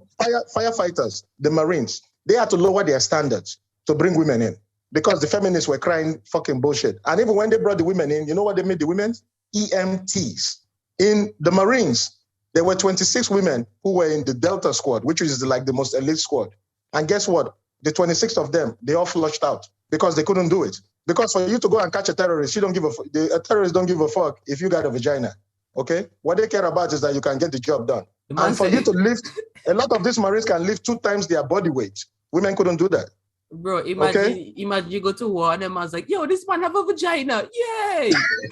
No, what I'm saying is that me and you, okay, 3 of us, let's say we're in the battlefield. All of a sudden, I get hit. I weigh 180 fucking pounds, bro. You think a 120-pound little freaking Miss Alabama is going to be able to lift me and hike up 2 miles to take me there? No. It's going to take like somebody like Timon to hold me in the back while they're doing suppressive fire to be able to take me to the nearest checkpoint. And that is the thing. Is that let's stop kidding ourselves and say that, oh, okay, it's going to be difficult. No, you can't. Okay? Put light to people in the army, okay? That's all. Put light to people in the army so these, 190-pound females can lift y'all. No, because they can't. They can't. And the thing is that... You know how big 190 pounds I know. I kind of close to 190. Try to bench that. What woman you think is 190 pounds? Yeah, I feel like when you go to the army, you bulk up, you should not walk in that kind of weights, or they still lighter than that? Because like... No, Timon, because men physically are built differently. No, definitely. A man is physically built more explosive and muscular movements and stuff. Yes, they're big, yeah. To take stress, to be, because think about this. And this is another thing, okay? You get all these women, they're talking about, oh, you ain't shit, blah, blah, blah, getting in a man's face. Let me tell you something. The reason that woman can do that is because she's in the West. If you're in the Middle East, or you're in Africa, or in the Caribbean, it will box the fuck out of you. You know how much a gal me see get bang off the bus station and so? And that's cause right. Then watch things on TV. Then watch Bad Girls Club, and then see how them gal go on. The American gal go on with them Monday, and they feel they can Exactly. do them things they, and them man put a ras upon them. Exactly. And that is the thing. It's like they think, you think at 110 pounds, you're going to fight a man. And the thing is that one thing they don't understand, they look at us and they say, oh, the way men talk to each other. You know why? Because even as we're talking on this platform right now, okay, we have unwritten rules as men. We know, keep somebody's mother out of this. Mm-hmm. Don't talk shit about my mom. Don't do that, because we know as men from when we were young, because even when men are relating with each other, we know there's this undercurrent of violence that can kick off if you say the wrong fucking thing. You understand what I mean? It's always been there for us because we know what violence is, because we live it. We live that shit. Because a dude, if you say the wrong thing, you try to fuck with a man's money, try to fuck with his kids or his mother or wife, you know what's coming to you. And other men are going to stand by and be like, yeah, you kind of had that shit coming. Mm-hmm. But women have never had to deal with this. They just run their fucking mouths and nobody punches them in it, So when they're talking, and that's the reason why when I see some guys, they out with their woman and the woman is like, you ain't shit, whatever. I said, that dude is a stupid idiot for being with that chick, because that chick can get you killed.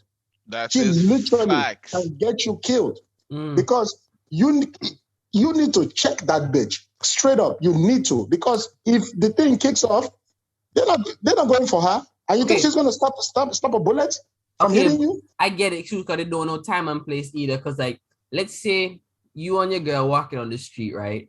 And you all see a bunch of guys in a kind of dark alley. Yeah. And you already know they're going to try to holler at your girl and do some wild shit. And you just have to allow it for now, right? But then one of them just like, hey, shorty, this and that and that. And then she's like, yo, you going to allow them to disrespect me like this? And she start making a scene like, oh, none of y'all can get me, blah, blah, blah. She start cussing back and they start cussing. And it seems like and you tell him to come, and she trying to pull it from you so she can run hands. Like, at that situation, what do you think you should do when you go home? Like, talk to us like, nah, we done? Or you just like, yo, what do you do? Because no matter what it is, she's going to get upset that you didn't defend her. This remind me of a time, bro. I was driving with Erica, and we driving through some niggas block, right? And she playing some music, right? That's dissing these niggas block. And I'm like, well, Erica hard. And I'm like, you are a fucking gangster. Like, like these people stop this car. These people start shooting at this car or whatever, right? And like they actually get us, right? These niggas killing me, not you. You know that, right? They killing me. Exactly. And you know what? A smart girl, like the scenario you gave, right? Timon, the scenario you gave. A smart girl, you know what she would do? If he goes, oh, Shadi, what's up, whatever. You know what a smart girl would do?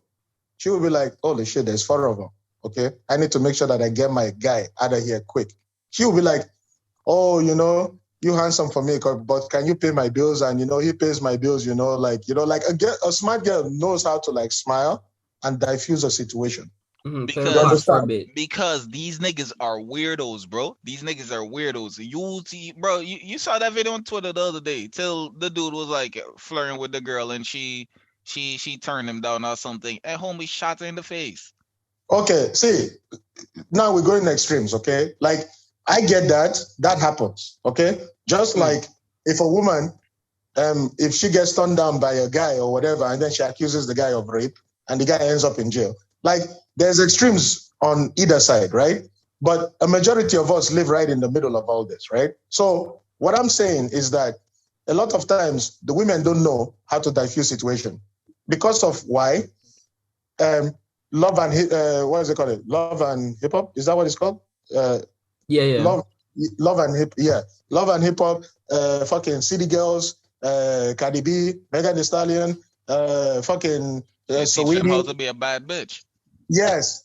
Bad bitches don't diffuse shit. Bad bitches, they walk around with niggas that got guns. So she expect you to pull out your Glock that don't got no switch. So you semi-auto and you supposed to shoot all these niggas before one of them shoot you.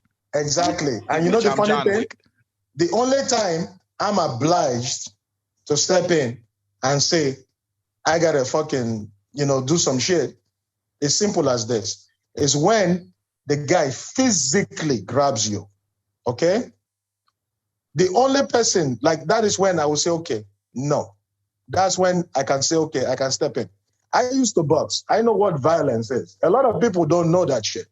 You understand? People really don't know what violence is. They think, oh, it's the movies. Hearing the ish, ish, ish, ish. Nah. That shit don't sound like nothing. All you do is taste blood and you seen stars. Concussions. Okay? Yeah. The only person I'm obliged to step in is my own child, man. Somebody who's my blood, my brother, or you know, your boy who's like, you know, like since the jump. Okay, obviously you gotta like defend because he will do the same for you. Because men are very loyal. You know what I mean? As men, the loyalty is like that. So you gotta, you know? In a situation like that, right? Yeah. Because I realize people nowadays, they just quick to grab a weapon and they're not trying to like figure it out one-on-one. Like my friend would be in a fight and then somebody else would jump in. I'm just like, bro, he asked for help. What are you helping your partner for? Like, if he have all this talk, let him get his blows, right? Exactly. Like, I'm only jumping in the fight if my partner losing. I'm just like, all right, cut the fight. He already took his loss, right? Or if somebody else jumping in. But like, I'm not going to be one of them guys who just because my friend get into a fight, I'm going to jump in. I have to assess the situation and figure out what's happening. Nah, niggas don't know how to shoot a fair one. And as a friend, like, if you mad because your man didn't jump in on a one-on-one, then you pussy. And I don't understand why people feel the need that it's always weapons and it's always a gang against one. Because like, what does that show? Because the reason why is because like so the way how everything is, right? Everybody have a weapon. And most people look at it, right? Like, if I don't pull my weapon first, this person go pull their weapon. Like, no boss. I remember back in the days, no, before your fight, right? You and the man, like, you tell this man, yeah, meet you. They this place here outside. No, you tell this man, yo, let me see you after school. Exactly. And then the fight go down. Like, the man understand what go on. Everybody understand what go on. Like, this is a fight. When shit pop off us, everybody expects somebody to start shooting. But you know the funny thing, even that guy you met and you guys like, you know, traded blows or whatever, it could end up being one of your good friends. Mm-hmm. Because why? You guys, you beat the shit out of each other. You gain respect for each other. After that, maybe you might go for a few drinks. You know, it's like next time I get into a fight, I need you to back me up. Exactly, you know, and that's the thing. You know, it's like, okay, Timon, me and you, we've gone drinking a few times, right? And it's like, okay, so we there or whatever, and all of a sudden, some guy is like acting like an idiot, and you like, okay, guy, you know, relax, whatever, you know, because I know who you are. I know you're not going to be somebody to start shit. You know what I mean?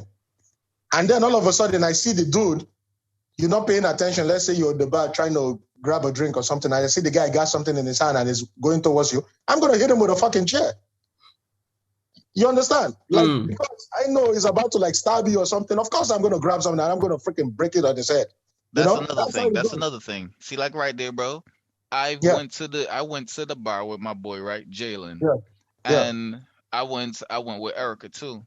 And this Erica, dude, like, she's a who's this Erica? She seems to be in all the hood shit, bro.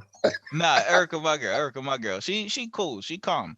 But like, so no, she chilling, right? And no, I see this dude on the other side of the bar, right? Like, he looking at her and whatnot, right? And I see homie want to slide up or whatever. No? So I look at her, I was like, you see, you got to find over there. So when I say that, right, she looked over there and she saw that, right? So she saw that the dude was singing. So no, every time the dude would kind of approach, right, she kind of came next to me or whatever. So like, the homie back off or whatever. And no, I don't know how I really get into this man here beef, right? But I realized homie start grilling me. So when I see the man start grilling me, right, I see Jalen stop drinking. Jalen put his glass down on the thing, right? And he kind of just pulled his drink. Because this, like, he already know what gonna happen though.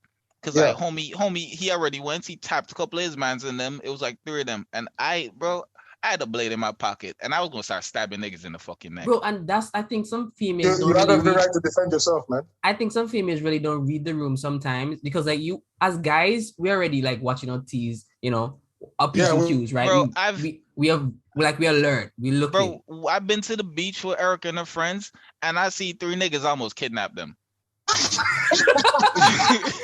I see 3 niggas I almost kidnapped them, bro. Like, we were walking down this long ass jetty, right?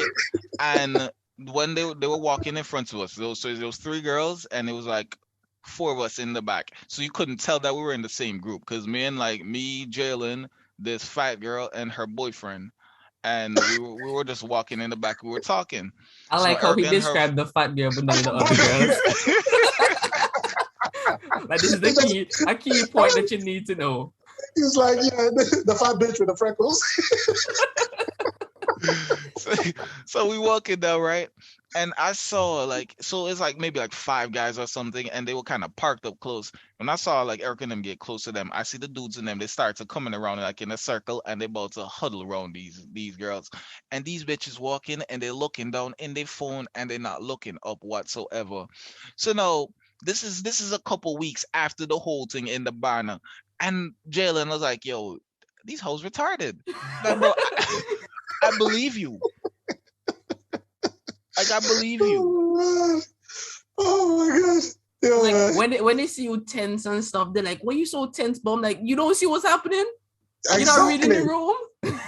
You see, and that brings me back to what I say, privilege. They don't understand. They don't know. Because when you live your life on easy mode, okay?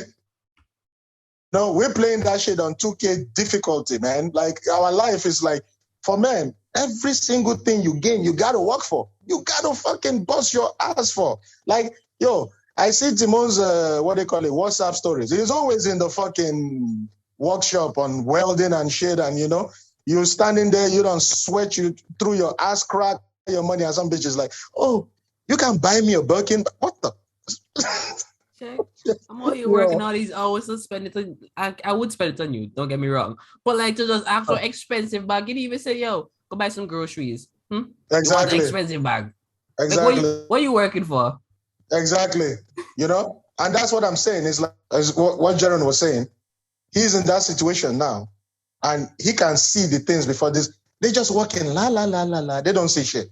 They don't know what the fuck is going on. And that's the thing I'm saying. Is like, listen, I did it. Before I got married. Obviously, I did it. Like, I had fun, right? But one thing I never did was I wouldn't fight traffic for a bitch. Are you kidding me? For what? Like, it's like, oh, this is my boyfriend. Yeah, sure. Like, if I go to if I go to jail, you ain't waiting. You understand, right? So it's like when a guy will come, oh, that guy's hitting on me. Well, he can have you. I don't care. Like, that's the thing. I was an asshole. I didn't give a shit about that. I am not about to fucking get shot for you. I'm sorry. No. Like, Timo, yeah, I think because I think I used to trouble people, girl, right? So because I used to trouble people, man, I understand that it's really up to her to either give me the vibes or turn me down.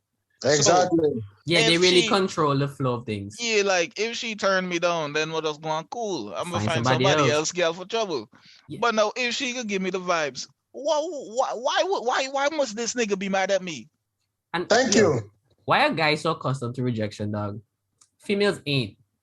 They hardly get rejected. They don't know how to handle it. No, it's not every man accustomed to rejection. It's not every man accustomed to rejection. Because remember, I tell you, homie, he shot the gal in her face. Okay, fair enough.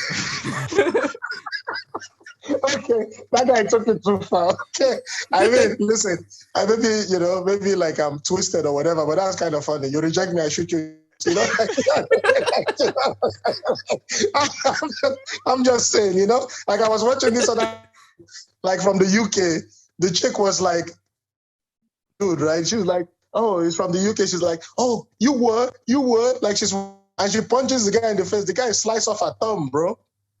Damn. He took a knife and literally sliced her thumb off. You see the thing on the ground, it looked like a goddamn bratwurst, I bet she never raised her voice at somebody again. Them UK mans, they be walking with swords. Yeah, man. like, guess what? She learned, she learned. Exactly. She don't teach that to her kids. She passing that on. You damn right. Now she can't give thumbs up to shit no more. Like, because now when they see a man in a black hoodie, don't hit them. Yeah, man. Yeah, man. It's like all these women, they do this and they say, oh, like I can do this, I can fucking, and they always the ones to start the fight. And they physically, they can't. Your mouth is writing, checks, your hands can cash. You know? And that's the thing. That's why when I was dating, like the chick, oh, this guy is hitting on me. So what you want me to do about it? What you like? She's like, oh, you just gonna let him? Yeah. The fuck? Yes. Like this is words, let him do his thing. You know, exactly. Like, I know he's not getting you unless you let him get you. Like, shit, what am I worried about? Or when you keep shit playing, you can't mess up nobody game. Nah, bro. Shit, if the man bars hard enough, I'm using them too. Yeah, exactly. You know, I'm like, hold on, bro. What you saying? Let me get my notebook. Let me get my notebook. You know, like if she is, oh, you're just gonna let him? Yes. Oh, so you don't care? Oh, I care, but he can have you. Do you want to go with him? No. So what's the problem? What's the problem? Right? There's no problem, but they're bringing up a problem. Like, what's happening here? If he buys you a free drink, you better tell him that's a whiskey. So that bro, you can send him you get free drinks. Like, oh man. Like I get it that like, okay, you don't want to take something from a stranger because they assume that they're getting something in return. No, but hey, some of them do. You know, he buy her the drink. That just means that he think he can get the conversation. True, some of them. That's what I'm saying. Everybody different. So even if the majority of men looking for something in return when they offer you a drink, or some of them just like, oh, she deserves something good. You know? If she want to go on a date and bring me back some leftovers, me the back now. Me the back star. Oh my God, bro. Like honestly, you know, and listen, Timo, that's what I'm telling you, man. This whole thing, you know, like with women, see, 98% garbage. I stand on it. 98% in the West, fucking garbage. Okay? Garbage. Now, are there good women out there? Of course they are. Definitely. Women, they stand on code. That's why can't you marry a single mother? Why can't you do this? And I ask them this question. The reason I can't mess with a single mother is because these single mothers are always messing with their baby fathers. Yeah, you can't get rid of that. Exactly. And I tell them this, bro, especially if he on child support or some shit. She's still fucking with him, bro. Cause like if you the single woman and then you could leave this man or whatever, I truly don't think that you should have him on child support. Like he's supposed to know that this is my child and I'm going to take care of my child, and it's supposed to just work like that. I don't think the child support needed. But if she running behind for child support, that's still a connection to that man, a deep connection. Like you're relying on him to survive, basically, to get by. Where for them to fix it, he have to come back into this relationship. Yeah. When my wife got pregnant, right? And listen, I trust her 75%, okay? Because I'm not gonna trust no woman completely. I trust her 75%. Let's be honest. Okay. I understand that. Yeah. It's my mother. Tell Erica order me a burrito. The girl give me a burrito bowl. Exactly. I don't eat rice in my burrito, so I said take out the rice. So imagine I get the burrito bowl without rice. So you know that's what I'm saying. I don't trust. Like even my wife, she's like, "Oh, don't you trust me?" Enough. Yeah, I trust you now. So she goes right. She gets pregnant. She's like, "Oh, baby, we're having a baby, whatever." I'm like, "Yeah, you know, I'm happy because I married her. I know she's a good woman. You know, I did all that. I spent like 30K. You remember, Timon, when I went and got married, right? You remember that shit? Mm-hmm. So everything, fine. When the baby was born, right? You know, you have to sign the birth certificate, right? Yeah. I said, I went with the doctor. When the doctor went out the room, he dropped the forms. I told the doctor, I'm like, I'm going to hold off on that for now. He goes, well, I'm like, I'm not signing that shit. Nah. She got angry. She was like, okay. She was like, why? No, listen, that's all well and good. But guess what? Canada, as soon as you sign it, you're on the hook. Okay? You think I'm going to take the chance of, you know, I know she ain't cheating, but you never completely know, bro. No, until you know. Until you know. That man take care of picnic for what, like 12 years? Exactly. The picnic belong to Exactly. The picnic belong to Exactly. So you know what I did? I took the Q-tip from the house. I went there. While I was holding the baby, I took the Q-tip, I rubbed it all over the kid's like mouth. I put it in a little Ziploc bag. I took it to the DNA center, gave my own. They checked it, matched it, 99%. I said, okay, my child. Then I signed. Listen, I ain't like, bro, you ain't gonna freaking try to shame me. I got no shame. You ain't shaming me. No. I get what you're saying and where you're coming from. Cause you're checking, you're dotting out your I's and crossing out your T's. I feel like a DNA test should be mandatory. Yeah. Yes. Yes. Yeah. No. Yes, okay. Nigga. Yes. I'm conflicted. But I understand. I understand. Oh, Timon, wow. That's the thing. Y'all making sense, but at the end of the day, it's still bothering me for some reason. Because I'm just like, Timon, the majority of babies that come is out of wedlock. And because the majority of babies that come out of wedlock, most of these people don't have any commitment with each other. And a woman go look at you, she fucking you, and she fucking Stan. And she know that Stan don't have no job. The only thing Stan offers she is good dick, and Stan chokes she out till she nearly pass out. You're damn right. You know what? The picnic can belong to Stan, and you know who she could say that it belong to Timon, because Timon had a steady job. She know want a future with Timon, and she know Timon could pay child support because Timon will work as well. Exactly. I understand that, guys. Don't think I don't. Negro, what happened? You? It's still rubbing around because I'm just like, if it's yours and she knows all this went down, just like how I didn't have enough trust, I'm losing her trust somehow. And Timon, it's gonna always be over her head, even if it came out 100%. No, there's no shame in it, Timon, because before you start fucking a girl, you tell that girl go get tested. I know I'm not fucking. I know I don't have any fucking STD, no STI or nothing. She knows she don't have that. Why would you be offended? Go get the fucking test, make you see the test, and then we'll put my mouth by boom boom. Cause they think, you think I'm out here just fucking. Like I think they get offended at the thought that you think that Is it, you got STDs? Nah, I got VD, player. No, it should be mandatory, Timon. Like, come on, man. What are you talking about? Oh, so okay, I guess it should be a part of the perk. Like, yeah, you have a healthy baby boy, Timon, and he is the father. Timon, listen, for this podcast, I'm gonna give you since we've been doing this, right? You've been, man, I think the reason why you like this is because you've been around good women in your family, right? You see? Timon, cousin not that bad, no. What? You see? You see? Timon, cousin not that bad. Timon, cousin not that bad. Okay. So you see, but that's what I'm saying. You've been around decent women, right? But guess what? The dirt that they did, you think you know? No, I don't know, and I don't want to. You see, but that's what I'm telling you. I'm willing to look at the bright side because I'm optimistic that way. That's bullshit. If I told you that, okay, see, 60% of marriages in Canada end in divorce, right? If I told you me and you were in a plane and I gave you a parachute and I said 40% it might work, would you jump off? Am I the only person jumping off? It depends. The plane crashing because me jump off. I have a parachute. I'm going to try. I have a parachute. I'm gonna try. No, the plane isn't crashing. And I'm the only one jumping out. Yeah, we're doing it for the no, future, I'm not. right? I'm not jumping out. No. Okay, if I say 40% it works, 60% it don't work, you're gonna be like, what? That's some horrible odds. Yeah. Why the fuck? Yeah, would you take that chance? Marriages going is trying to beat the odds.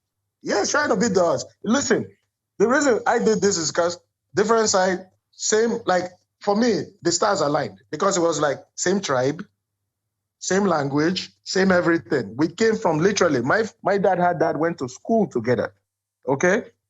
All the same tribe. So we keep it, in Africa, we got tribes, right? Mm-hmm. So it's like a tribe, it's in there. Everybody knows everybody. Mm-hmm. So she knows. Community.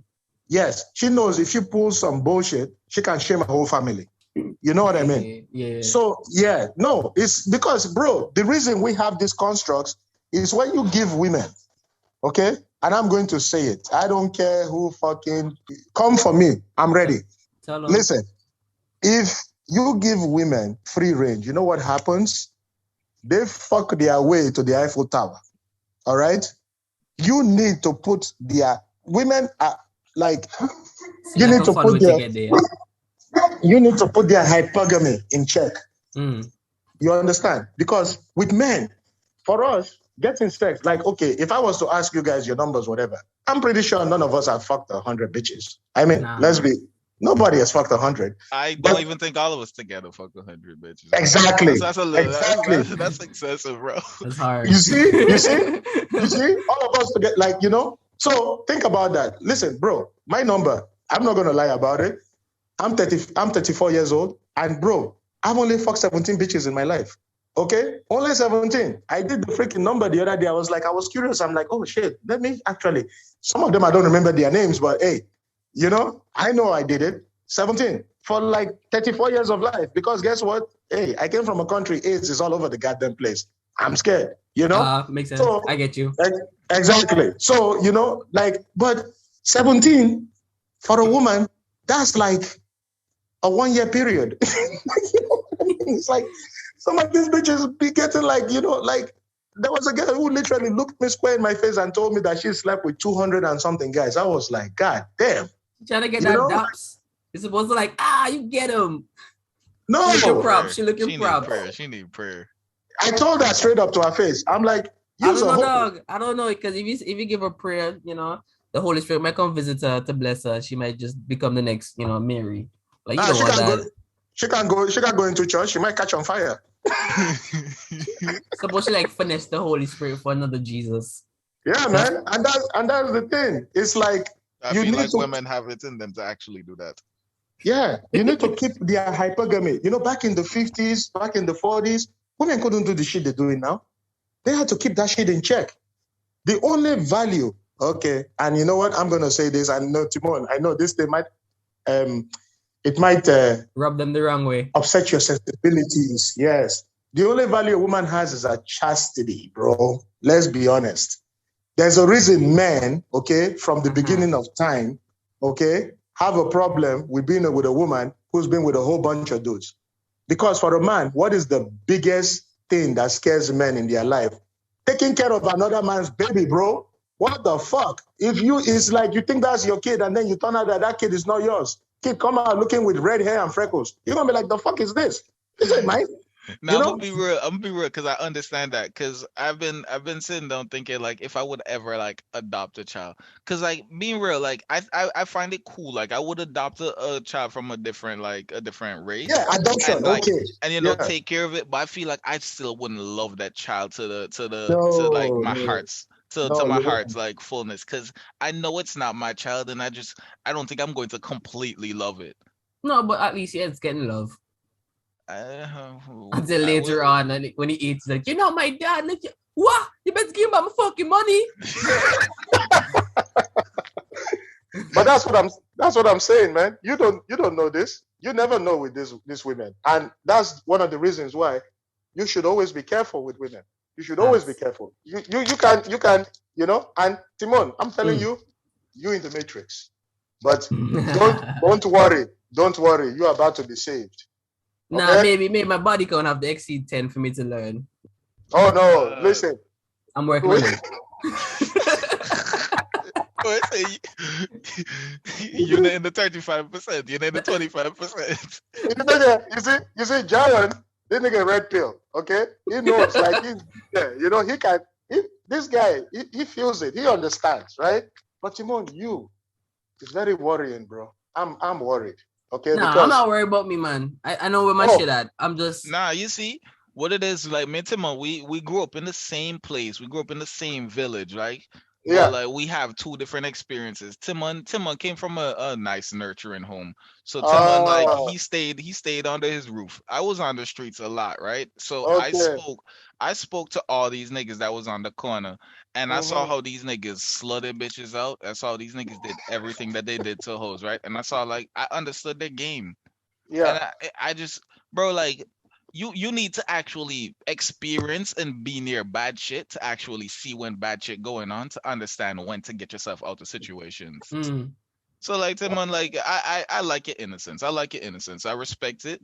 And when some crazy shit happen, you can see how the world really is, and you can adjust your views. See, but it's not like if I'm not heeding the wise words of people, no, because like people with experience, if they tell me shit, I hear it, but sometimes I still want to experience it for myself. So it's not like I'm just saying. No, you don't. oh, the fire is hot, don't touch it. I'm like, maybe I want to get burned. How about that? You know? Yeah, but you get burned. You get burned. It's like a week later, you're feeling better. You got some polysporin on that bitch. But this one is 18 years of child support. So, yeah, it's different. All I'm telling you is that when women see you now, all they see you is a payday. Okay? That is how girls. And the thing is that we're telling you right now, I grew up in a nurturing home, mom, dad, everything. I grew up in that. But I wasn't stupid. My dad is the real red pill OG. That guy from the beginning. Like, I saw the way he related to my mother and everything. My dad was never the guy, like my mom would be like, oh, my dad would be like, listen, first of all, I paid your bride price. I paid your dowry. I took you out that freaking slum. You talk to me like you talk to you. Like he demanded respect from her and she gave it. Because why? He did what he was supposed to, so you do what you're supposed to do. You understand? And a lot of people think when you go into marriage, it's about love. Fuck no. Fuck no. It's not about love. It's duty and respect. But shouldn't it also be about love? No, there is the love that bring y'all together. The Yeah, love the that love make that you brings y'all choose. The together. love that Yeah. make you choose this person. But Yeah. marriage is honestly not Oh, about love. okay. So you Marriage talk is about like marriage and love is two separate Yeah. things, but the same Duty house. and respect. Okay. Because let me tell you, Like you love for your First- work, but you have to do certain shit to keep yeah, your you're job. not always going to love that person. You're not always going to love that person. I get you. Because there's going to be times like the person is going to get old. She's going to get old. I'm going to get old. My ball and you're sack gonna going see to be something touching. younger and newer. Yes, my ball sack, when I sit on the toilet, might be even touching the water at a certain age. You understand? And the thing is, but what will keep her from saying, oh, I can't disrespect my husband is because it's respect and it's duty. Because me, I won't lie. And I told my wife this from the beginning. You cheat on me, we're done. I don't care if we got 6 kids. We are done. There is no fucking let's talk, let's go to counseling. Fuck no. If another dick enter there, after me, we're done. That's it. We are done. Because if you can do that shit, that is the biggest disrespect you can do to me. So, and there is no coming back from that. But Never. what about like if as a man in a relationship you start dropping a ball, right? And then there becomes a rift in the marriage, and y'all keep getting further and further apart. When a man drops a ball, right? When the man starts doing some things, whatever, the first thing your inkling shouldn't be to go find another dick. It's to fix it or figure out what's going on. It's to fix it. It's to fix it, to ask a question, to try and figure it out. When you marry somebody, you are a team, okay? The man is the head of the family. You supposed to follow his lead. Now, if he's doing something that he's not supposed to do, guess what happens? Even in the wild, when the lion, the lion starts fucking up, the lionesses will turn on him. True. For him to regulate. Because like if you get to airhead moment, she's supposed to ground you. Like she's supposed to ground you and keep you real, let you understand this is the path that you chose to walk, and this is the path that you promised me that you're going to walk. So this is the path that you need to walk. Like exactly. that's what I really want from a woman. I want somebody that can reinforce me and can help me to go through the things that I say I want to do. Because I can say it and then lose the motivation. If a woman is not trying to motivate me, then she is not for me. Yeah. Go ahead, finish the thought.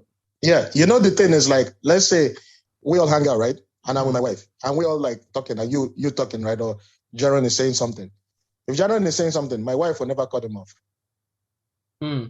She will wait till he finishes. She will never cut him off. Because why? That's just respect for the conversation, or she want to hear everything he has to say. Because when it comes down to it, he is a man. Because it's only in the West we shit on men and think like men ain't shit. If the Titanic going down, women and children first, why the fuck I gotta stay? But I stay because it's what I accepted as a man. So she would never, like, no matter what Jared says, like if Jared says something to him, whatever, or Jared says something to him, she's gonna come and talk to me. She won't go back at him. She will say, yo, he said this to me and I didn't like that. She would talk to me. She won't disrespect him. I will go and talk to him and say, bro, why you say that? You understand? Okay, and then we can. Why not express? Why not express your thoughts to that person right there instead of find the third party? Because Simon, What you said? you don't know what Oh, people are capable of. hold on, he didn't hear the question. So I'm saying at that point, right? Like I don't know if it's Mhm. confrontational or whatnot, but like why not express herself or thoughts or feelings to that person who said something to her at that No, moment she can't. and use a third party No, to she go can't. back? Because why? Mm-hmm. No. She can't. You know why? No. Because let's say he's a good friend of mine and everything, right? Okay. Uh-huh. She can't go and say, "Who you talking to?" Blah blah blah. This no, she can't do that. You know why? Because he's a man, and you don't talk to him that way. Because if you get in his face and you start like trying to put your finger in his chest and do all that shit, and he fucking defends himself and knock your fucking teeth out, he has every right to do that. Because why? He has every right to defend himself. You can't come at him that way. He has a right to defend himself. Yes, you might be my wife, whatever. Yes, there's respect. And I know he wouldn't do that. But the thing is that it's about respect. If he says something to her, she don't like it, she will come to me. In our tradition, that's how it goes. She will come to me and say, you listen, handle it. your friend, exactly. Then I'll be like, yo, Jaron, why you say that? Like, that's not okay. You'll be like, yo, my bad, whatever. We will deal with that. But as far as her talking back to him, no. You can't do that. No. I'll be real. With her talking back to him, right? Like with her talking back to me, we can spark a relationship just from that. Because you know, lots of weird things turn women on. Bro, she might just she gonna love the way that I talk to her. She like, oh, how we get aggressive, and then that might just be the thing that make your woman go find another man to go cheat. Like, bro, Exactly. I know, bro, you know how many girls, right, that I've been with just because like I irritate them. Yeah. Like I irritate them and it bother them so much, and then for them to finally get a one up on me, I end up getting pussy. And how you go, man? Or them girls who don't understand that you don't want them and know they're trying their best to fuck you. Like, hey, it's you. I don't know what you have to gain here, but cool. Yo, man, this guy is a dog. I love it. Yo, Jared, I gotta see you outside of this podcast for sure. Yo, man, I'm telling you, it's crazy, man. Like, yeah, sorry, man. Go ahead. For the two of you guys, like, would you rather be loved? Like, if you could have it both ways, like, would you rather be loved or to be the one loving? I would rather be the one loving. Why? I don't really need love. It's not really something that I crave or want. I don't really need attention. I like, cause so I have energy in me that I kind of want to give out, but I don't really need the energy in return. Yeah, that is good for I'm slinging bitches right now. I gotta give them all this dick out here, so maybe we can talk about this later, you know. Yo, Timur, how long now I know you, dog? Man, I don't even know. Like, we know of each other from time. I think we started really talking when you came to Adventist school. All right, so from around like 13, that's when we started hanging out. Jesus Christ. Yeah. So you guys know each other for what? Like, how old are you guys now? 26. 24. Oh, shit, man. So 26, 24. My God, I'm older than both of you. I'm 34 myself. So, me, I've seen some shit too. So, yeah, so you guys have known each other for a while. So, yeah. You know what, Timon? I'm glad. Jaron he's going to watch out for you. Because, definitely. Yo, these bitches, man, they will fucking eat you and spit you out like a... I'm a nice guy. What can I say, you know? Man, fuck a nice guy. Yo, Nah, I go lie to him. Like, I think I'm a nice guy, but the thing is, right, like, I see the world for what the world is. Like, I see the world for what the world is. So, like, I understand, like, the importance of certain things. Like, I'm telling you, bro, like, love is not that important. It's not important, man. It's just really about the loyalty. It's really about the trust. It's like how this relationship benefits both of y'all. Yeah, for me, the biggest thing is about respect, right? So it's like, and for men, even you guys know each other now for like almost 12, 13 years or whatever, from when you guys were kids. What keeps you guys grounded in your relationship too is the respect. It's like, yo, I know Jaron don't like this. I know Timon don't like this. Like, it's respect, right? Men, we've always dealt with each other that way. You know, respect is a very important thing, you know? And that's the thing. For me, I don't care about love, whatever. Like, listen, I see the way my wife looks at me and I can see the love is there, you know? Like, I see it. Do I love her? Of course I do. Like, I wouldn't marry her if I didn't love or care about her. But does it drive... Was that the biggest driver for me to say I want to marry this woman? Hell no. It can't just be that. Yeah. What was the biggest thing was she had no debt. That's number one. Number two, the credit was good. You know? You know? But three, she was engaged before me. The guy she was engaged to, he died in a plane crash, right? Jeez. Yes. So, hey, he's dead. I ain't sorry for him. Like, so, you know, right?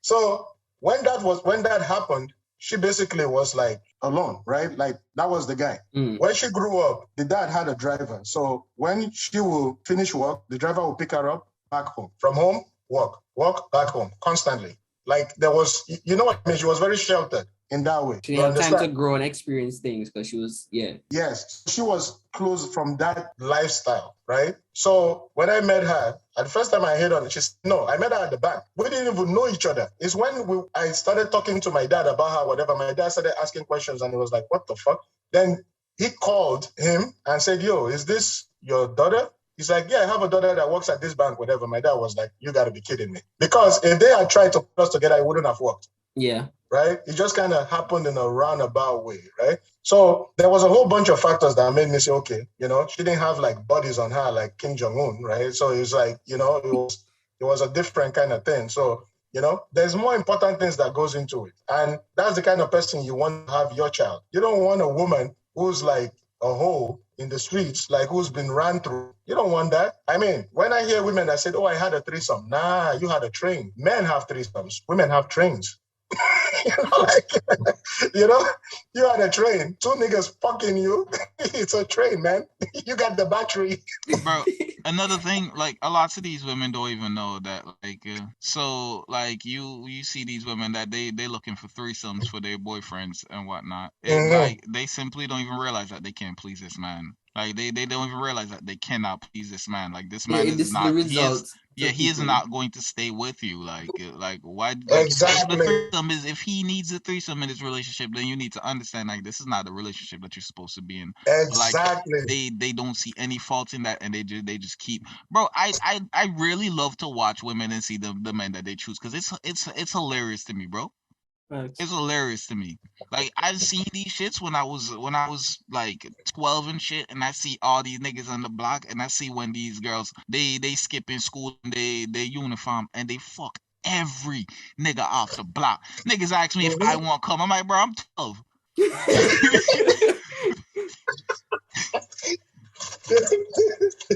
Want some crack? What? Nah. So what's the biggest irrational fear? Oh wow, it's a heavy one, eh?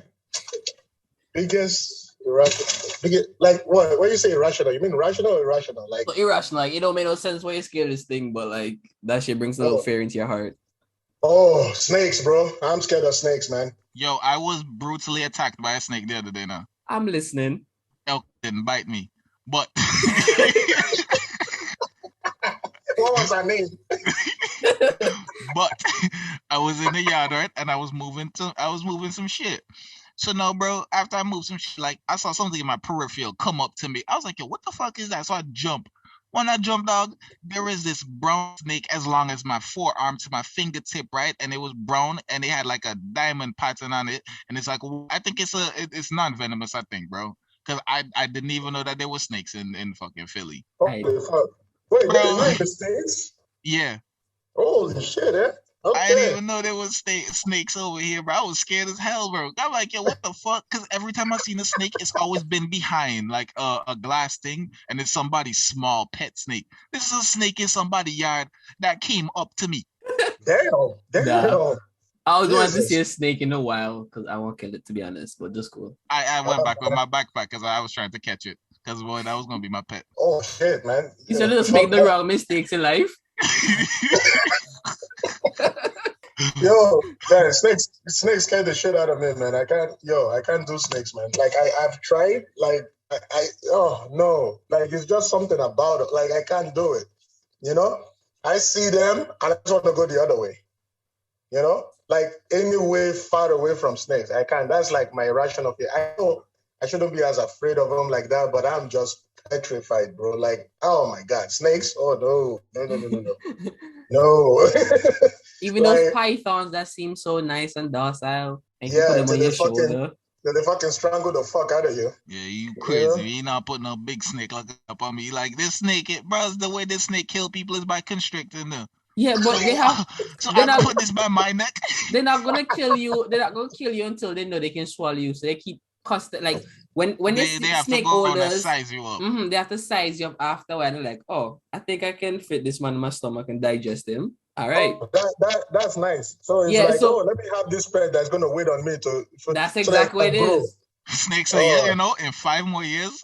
I'm gonna get big enough. I'm gonna get big enough to eat you. Like his girlfriend just left him. He get depressed. He can lose some weight. I'm growing. I can kill him. Honestly, when that snake gonna be sad because when I get depressed, I gain weight. Well, I see the snake nail me when I'm 355 pounds. Now, yo, you know it's crazy? I came here 169 pounds, right? I went to college. I dropped out of college, and the pandemic and everything happened, and I was 225 pounds. Oh, bro, I came here 169 pounds. Right now, I'm at 179 because I'm trying to lose all this weight, trying to get back right, trying to take care of myself. Yeah, he working out for me too. Oh yeah, me. Oh, bro, I've been in the gym now too, man. We just opened back up, right? We're going fitness. Yeah, LA Fitness. Yeah. Wait, the one on Danford? No, the one on Edison. Ah, okay. Yeah. I get those girls at location. Look how the girl niggas start surrounding man. So but hey, listen, you American guys are some different level, man. Your country is like everything took off. It's like guns. Yo, man, oh my God. Toronto is getting bad like that too now. It's like there's guns everywhere. Yeah, they got shit to prove. Yeah, and all the guns coming from the States too, eh? Mm-hmm. Yeah, it's like, gee, shit, man. Like, fucking, yo. Y'all guns coming from Michigan. Yeah. You well know you selling? Don't cool, man. Anybody want to buy? Second Amendment, eh? No, I was going to even ask you. You're from Philly, right? So obviously you like the 76ers, right? I ain't gonna lie to you. I didn't even know what that team is, and I'm not from Philly. For Antigua, man, all of my born and raised in. Actually, I was born in St. Croix, but all of my born and raised in Antigua. Oh, so you don't watch basketball? Nah, I'm not interested in that. See, I don't care about sports either. When Mike found out that, he's like, "What? What kind of black guy are you?" Yeah, like. But you really got me into MMA though, because I saw that shit. I was like, "Oh, this is TV." I used to watch MMA because that show was cool. Like them niggas was fighting. I always wanted to fight a lot. And I see a nigga take down a person that way. I was like, boy, let somebody in school mess with me. I thought that shit was like wrestling and it was fake. So I was just like, yeah, this is all TV. And this old man head does get bust up in this is all TV and camera works. And Timon, first time I showed Timon MMA and he saw the dude like fucking get punched square in the face, the mouthpiece flew right out. It's like, I like this. I'm like, yeah, man, you're a man. Of course you like it. Yeah, bro. Like, man, so you guys don't watch no sports, eh? You see, the thing is, I never cared for it. I always see people get into like sports, but it's just because my religious background why I didn't dive into sports like I would, not naturally. It was too restrictive. Like I couldn't. Most of the stuff happened on Saturdays, Sundays, and I was like, Seventh Adventist Christian. Oh yes. Oh, good thing you brought that up. Remember we had that conversation? Yep. At the bar that happened. Listen, we had this conversation, Jared, at the bar, and it was like a freaking religious debate, man. We had everybody sober in that motherfucker paying attention. Jack, so, catch me anywhere, and I'm talking about my Lord and Savior Jesus Christ. Test me. Wait, no, of course, I'm Catholic. I understand. So, like, of course, I believe in God and Jesus Christ, whatever. Now, what was the biggest contention we're having, right? Jaron, you Christian too, right? Yeah. Nation or just Pentecostal? No, Seventh-day Adventist. But I did go to a Catholic school when I was younger. Oh, so you Seventh-day Adventist like Timon too, right? Yeah. Well, this conversation is over 2 against 1. I don't know. Timon is the one who got argue about the religion. I just like to listen because it's a very interesting topic. So, Timon, what were you saying? You were saying like what? Like 7 days Adventist is what? Like you guys do stuff on Saturday? What was that? What was the deal about that again? So from sunset to sunset is like our Sabbath. So we don't work, we don't do no extra shit. We just like go to church, pray, keep holy, whatever. So it's like Friday night sunset to Saturday night sunset. It starts and ends. So we don't get into the whole sports and stuff, because that's like competition and work and that bullshit. Yeah, but it's not work. You're not doing nothing. You're just using your eyeballs. Yeah, well, it's we just using that day out of respect to just give all the praise and thanks and glory. It's like, okay, it's like a day where we just stop doing worldly things and then just enjoy. I think the problem that the Seventh-day Adventist people they have with sports and everything is the fact that people gamble on sports. Like it's a betting thing. Yeah, but I'm doing the Lord's work, right? It's like, when I see Fred VanVleet hit a nice 3-pointer, I go, sweet Jesus, he's got a nice stroke. Shut up. I'm doing the Lord's work, man. No, but I feel like you'll get distracted too much, because like my old man, and so even growing up, every Saturday you go to a family lunch with the rest of the family. And then you saying I can't watch NFL? No, I'm not. Look, it's just you get distracted, with worldly things. So we'll go out to nature, we'll just walk and talk and pick fruits off a tree, just enjoy the day, right? And it's just some simple fellowship. So we have the Friday night worship where we just come, we sing, and then we wake up the Saturday morning, we go to church from 8 to 1. And then we leave and have family lunch, and then after I don't know. I used to pull up a church around like 10:45, and then leave around 12:30. Yeah, and then after church we have lunch, and after lunch we go for a nice little walk. Either go to the beach, walk somewhere, just relax. So that whole day is just like we cut away from worldly shit and just enjoy the day and just give thanks. So you can't drink either. No. Oh Lord. Okay, so here's the thing, right? For us, it's Sunday in Catholic, right? But the priest, you go to church around like 9. The priest has the freaking thing done by like 12, right? Because Sunday football. Because even the priest still gotta go watch the Seahawks, So you have it all done by 12, Because listen, everybody knows God loves football. Come on now. Okay.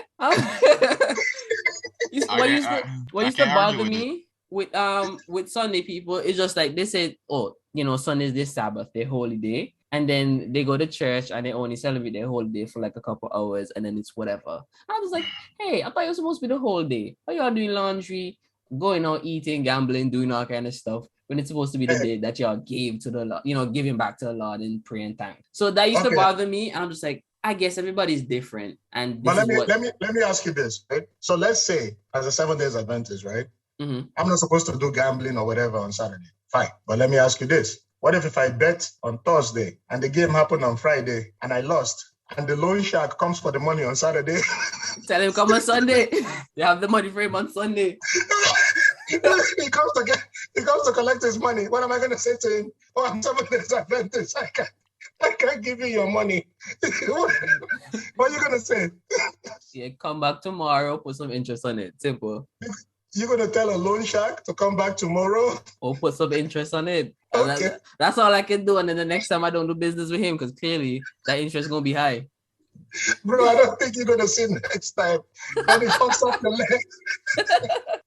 Yo, all I'm saying is that, okay, you say you go and you hang out with family, whatever. Let me ask you, are you driving to the location? Look, you see, you can't pull that. No.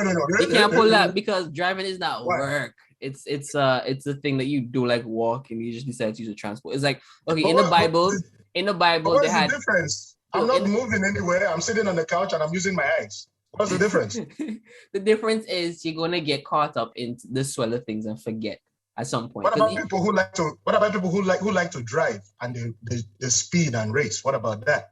I don't see nothing wrong with that. They speeding on the road to go wherever they're going. That's them. So, Maybe they want to meet God. What if they're just driving around, like, doing burnouts and shit? Is that work? Yeah, because now you're just doing stupidness for no reason.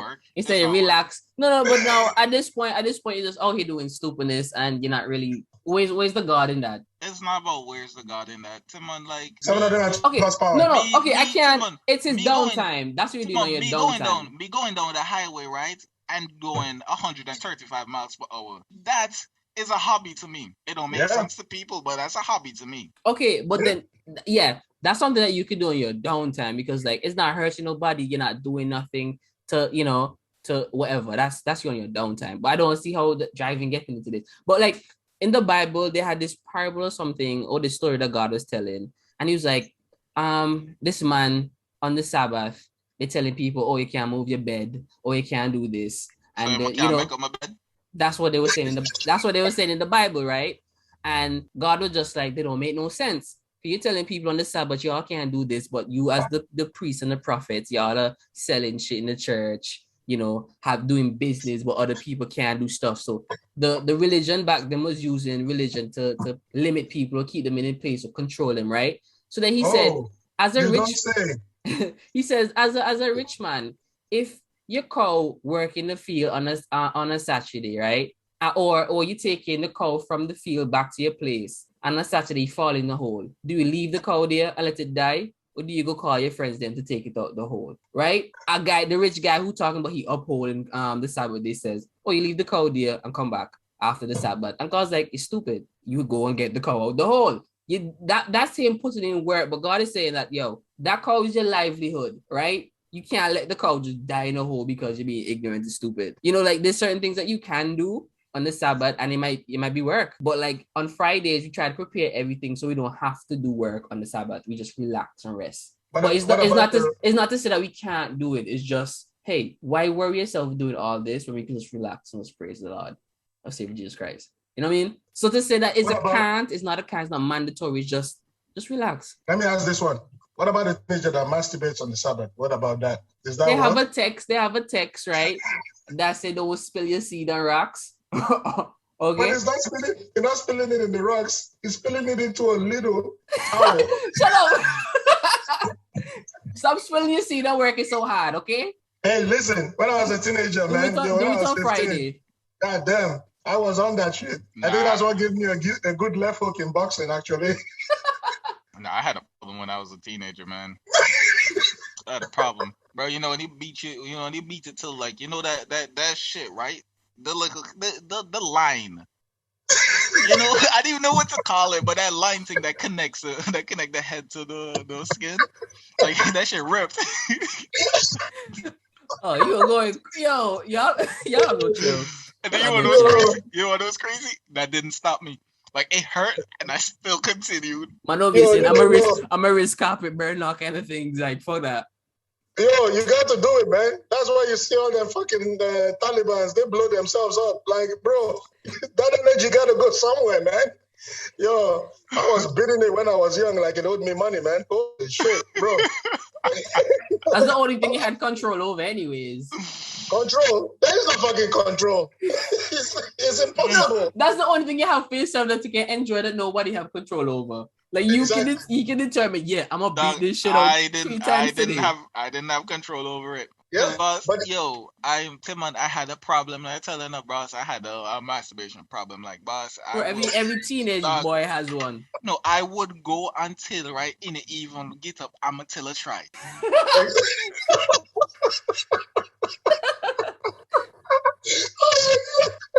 That is beautiful. Oh man, yo, that's what I'm saying, Timon. Like, I know keep the Sabbath holy, but hey, if Auntie Clarice comes to the house and she's wearing that tight dress, that her backside looking like two bowling balls, hey, and you're a teenager, you can do shit. What are you gonna do? Leave my auntie alone. Huh? What you supposed to do, Timon? Keep it holy? Yes. Leave the sister alone. If you go to church and you see the sister with a fat ass, you leave her alone. She didn't bring this for you. She brought it for the Lord. That's what she brought it for. She brought her ass for the Lord. And you want to know something? I am my father's son. And I am a child of the Lord. So you're here for the ass too? Best believe. Okay. Hey, listen, just like the American economy, I got a stimulus package for us. Yo, I'm telling you, man, you're gonna Timon, don't lie. You jacked up on Saturday. Don't lie, Timon. Come on. Say it. Never had to. You never had to jack up on Saturday? No, Timon's a different breed, you know. You jacked up on Sunday? About Saturday, it could be. Like even to this day, I can't tell us the last time I actually go and go beat my meat. It's different now because now we get in pussy. It's a different thing. But that's what I'm saying. Bro. When I was growing up in high school, it would have been like every other day, every day or something. But just I wouldn't find anything to do on a Saturday. I feel like God watching me. What? Are you serious? Yeah, growing up in church, I would assume like if I beat my meat on a Saturday, God was watching me. Like I don't believe that now, but like I guess that's one of the reasons why I never did it on a Saturday. But I didn't care to do it on a Saturday. It just never crossed my mind. If he was watching, he might as well have sent a woman by. Like shit, man. You see what I'm doing with? God damn! Look at this guy. 5 times already this week. 5 times this week. 5 times today, nigga. What the fuck you talking? Holy fuck, bro! I'm telling you, yo. Like that's what I said. My left hand was like incredibly strong. They were like, yo, you right-handed. Why you got such a fucking good left hook? I'm like, yeah. Because your left forearm is all veiny and shit. You're right. You remember like Quagmire in the freaking Family Guy? When he found out like there was porn on the internet, it comes out like 6 months later and one of his arms are like freaking huge. Oh my god! Nah, it's like I've been practicing the one-hand push-ups a lot. You know? Oh yeah. Yeah, that's what my excuse would have been. Really? You've been able to do it? I can't. I don't have the balance. Yeah, but I can do it, man. I try to center it. I try to use my elbow to get some configuration in. But the moment I go down, that shit just lean me to the right. I'm like, yeah. It's your core. It's your core. You think so? Yeah. Yo, people don't understand how much your core. You don't have to exercise your core, you know. Because like when you do your core exercises, I don't do crunches. I don't do anything. I just do leg raises. I just exercise my lower abs. Yeah. Because your upper abs, you standing up, that's exercising your core. You go do, remember I do my shoulder press? That's exercising my core, like all of that. But doing a pull-up, you can't do a pull-up with a weak core. Holy shit, I didn't even know that, man. Damn. Yeah, bro, your core is important. It's true, it's true because you really be curling the hip on, so like that's one of the things I really have to work the lower back and lower core because I feel like it will alleviate certain pains that I get because it's really weak. I'm working on slowly getting into a handstand push-up phase, so then I'm increasing the incline until I make it to the floor. And when I start doing push-ups on the floor, then I start elevating my legs until I get them high. No, I needed to do, Doug. I needed to watch Greg Doucette, right? If you watch Greg Doucette, like he a Canadian bodybuilder, he like 46 years old. Apparently he got busted. He was a school teacher, he got busted. Bro, like I watched it, I listened to my entire story. Like homie, he is the one that really motivated me to actually get back right into this fitness thing. Like since I started watching this man videos, he got busted with? He didn't finish that. He got remember he was a school teacher, right? He was a school teacher. That's what I'm trying to figure out what he get busted with. I think it was like steroids or something. Oh, okay. Like he got busted. Oh, right. Yeah, okay. No, it's not anything. It's not anything like that. He got busted like selling steroids or some shit. Because I'm like, this man left out good details about it. I thought it was like keys or coke or something. Like what the? Nah. It's just steroids. But like I'm telling you watch Greg Doucette, bro, and you go see how much like you get motivated to work out. Like son just talk real facts. Damn.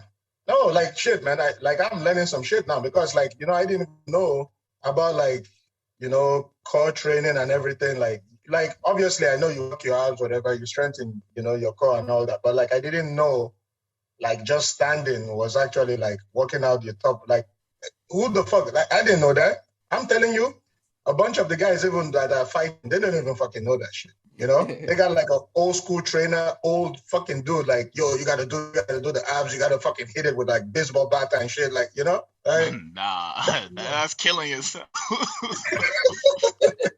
no, like you're doing the abs, like you're doing the crunches, and they got the medicine balls, and they're dropping it on your abs, man. Nah, you don't need to do any of that. Oh, honestly, man. most of every compound lift that you do, like that's all of that shit working your core and it's working your upper abs. That's why you at like 20% body fat, you at 18% body fat. You can see top 4 abs, but you still can't see the lower ones. They're just under the fat. Yeah, because like those ones getting exercise, they getting buffed up, they getting juice. But yeah, it's crazy. Like I love this fitness thing. No, like I was out of it for a while, and Timo can tell you, and I got fat and sassy like bitch. Bro, I'm telling you, bro, yo, I got so fat, right? I think I started getting feminine. Like I started getting feminine ways, bro. Yeah. Like I just got aggravated over everything. You say something, I'm mad. Yeah, and the thing is, you look at your closet, you got all these nice clothes, but you can't wear them. I can't wear none of it. You're like, my God, my stomach going to be poking out. I look like I'm pregnant and shit. You know when I know shit has really hit the fan? When I went to like tie my shoelaces and I was sweating. I was like, oh no. I'm like, oh, this can't be right, you know? I was like, oh no. It was the day I was going to the pool, right? And I got some sick, clean, Calvin Klein, swim trunks, right? And I tried to pull on my swim trunks, and them shit's gonna come over my thighs. I was like, hold up, what? That's where I had to change my life. Bro, y'all should get skipping ropes too, because like that's a good way to start out cardio. Because if you think you can skip and rope, you're mistaken. No, you don't start your cardio. That's explosive. That's something that you're gonna lead into at the end of your thing. Yeah, at the end, yeah. You go explosive like that, you're done. Partners, that's what I was doing for my first year of quarantine. I was like, all right, I'm home, let me get fit. And I start doing that every morning, right? This is me. Murder. Why am I doing this? Yeah, see, you're killing yourself before you they try to walk before they try to run before you're gonna walk. And my thing is no, I was going for 300 from jump. So this is me. I would do 100, then I'd take a break and do something else, then come back and do 100. Because at first I was gonna do a 300 right from the start to the end before I move on. I was like, I can't do it. So I did 100, break, did some other exercise, come back 100, break, do another exercise, and then 100 again so I can get into 300. But bro, skipping rope will bring the sweat out you, dog. Oh, I know. Let me be real. No, go ahead. No, I know how to jump rope because, you know, from boxing, it's like, you know how to jump rope. But what he was saying, like, you know, you got to lead into it. Yo, that shit is real, man. Because when I started going back to fitness, I tried to jump rope. I did and I was like, oh, fuck. No, it's real. I'm gonna be real with you, Timon. As I said before, most of weight loss and everything is in diet. And not mostly the cardio. Bro, it don't matter how much cardio you do, the more cardio you do, the hungrier you get now. True. And you're gonna eat all those calories back. But let me ask you though, when you say diet, right? Like I got, what do you think about all this, like vegan, paleo, and all this other stuff? Like, what you guys think about all that? I don't support any vegan diet. Vegan food is actually fattening. Yeah, well, see, I got some vegan friends, and yo, they are some of the skinniest motherfuckers I ever seen in my life. Well, they do vegan wrong. I know some vegans that are fat, but they eat the fatty stuff. Go ahead, Ty. I know a vegan dude, and he mad skinny, and he don't have no energy. He talk like this. Wait, so you're saying the vegan person I know is lying since he fat, or he just became vegan? They probably just became vegan because there's vegan, but the thing is there's plant-based. Right? There's those people that do those plant-based, and these two of them, they do this plant-based, right? They like I learned a lot from them because they were like telling me stuff or whatever, and I don't get me wrong, listen, nigga, I love steak, man, you know, but you know, like I can see the stuff they're doing because like I actually started like watching like this the few documentaries even on Netflix, and it's crazy because it's like what doctors were saying, like what doctors have been saying, what they all agree on is atherosclerosis and heart disease. Everybody knows it comes from animal fat. That's just a fact. It comes from that. You understand? Like we all know that, right? But for me, it's like people who've had like strokes and all that shit, they've been able to go on that vegan diet and all those fucking bad things, right? And I think for me, those guys that are doing it, they abuse it. Like people who get so fucking fat and like triple bypass, I think the ones that are consuming like freaking 24-ounce steaks like 5 times a week or something. You know what I mean? Like some disgusting motherfuckers, right? Because like people, they say the Mediterranean diet is, and those guys eat meat and fish. You know, like they say Japanese people eat healthy, but they eat meat and fish, right? Yeah. It's in small quantities. They don't eat it like, you know. Honestly, bro, the world, like, so the average body fat percentage for men, it went up maybe like 6 or 7 pounds just because of American men. Yeah. Like, bro, like the world body, bro, we should not be 20% body fat. I am friggin' 21%, between 21 and 20%, right? Yeah. And that's really bad for me because all my life I've never been this fat. Mm-hmm. Like how tall? I'm 6'1". Holy fuck, man! Timon, you were 6 feet, right? To be honest, I've been telling people I'm 5 something. I can't tell you. Five Honestly, I've been using a height from since high school. Let me check. I say 6'1", but like I am almost 6'2", but I know I stopped growing. So okay. So you see, in the comment. Okay. So I'm the shortest one here because I'm 5'9".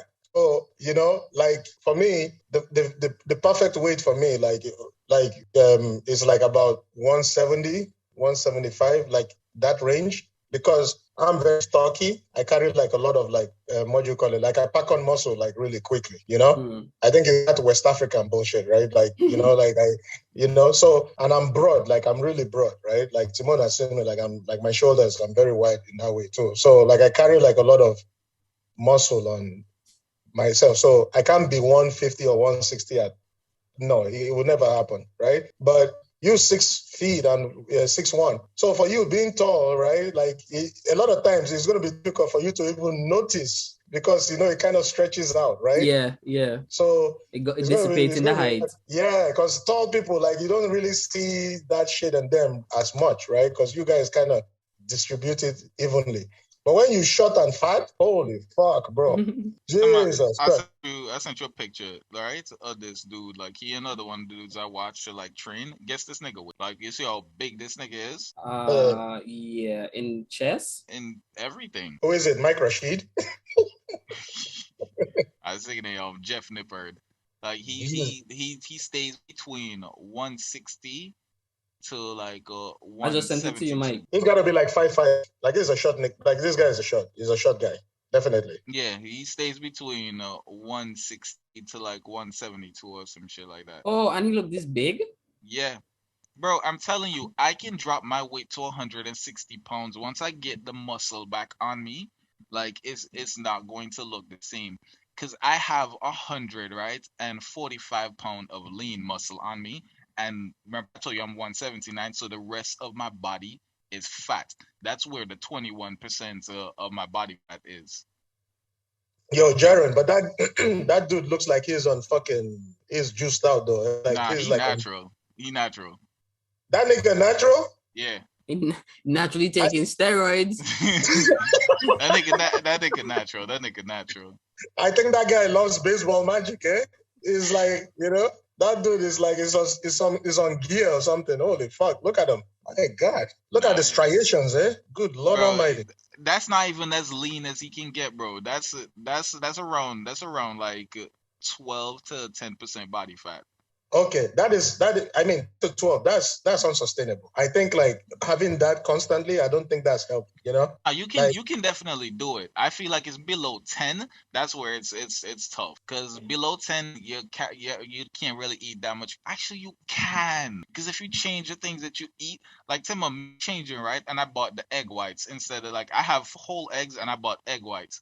The egg whites, I can make a whole big ass pan full of eggs. It's the equivalent to like 3 whole eggs, just because how much calories the yolk alone carry. But the things I noticed with me is like okay, so when I eat like Caribbean food, right? If I eat like rice and peas with like oxtail or like curry goat, something like that, like it's cooked and the rice and all that, that is okay. My body digests that night. If I go to like a steakhouse or something and I eat a steak with a potato, bro, that shit will gum up the works for like a week, you know? Like I can't eat the way they eat like steaks with like a potato. Like I don't know. Like my body doesn't agree with me. But when I eat like Caribbean food that is all cooked and with the seasoning and the veggies, you know what I mean?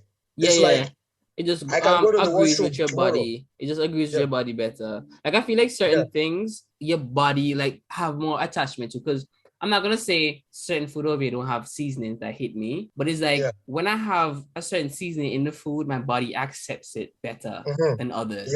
I know how to explain it, That's but it how just I agree feel. with my body. That's how I feel with cumin now, because I never used to cook with cumin. And dog, since I started cooking with cumin, you remember those chips, dog?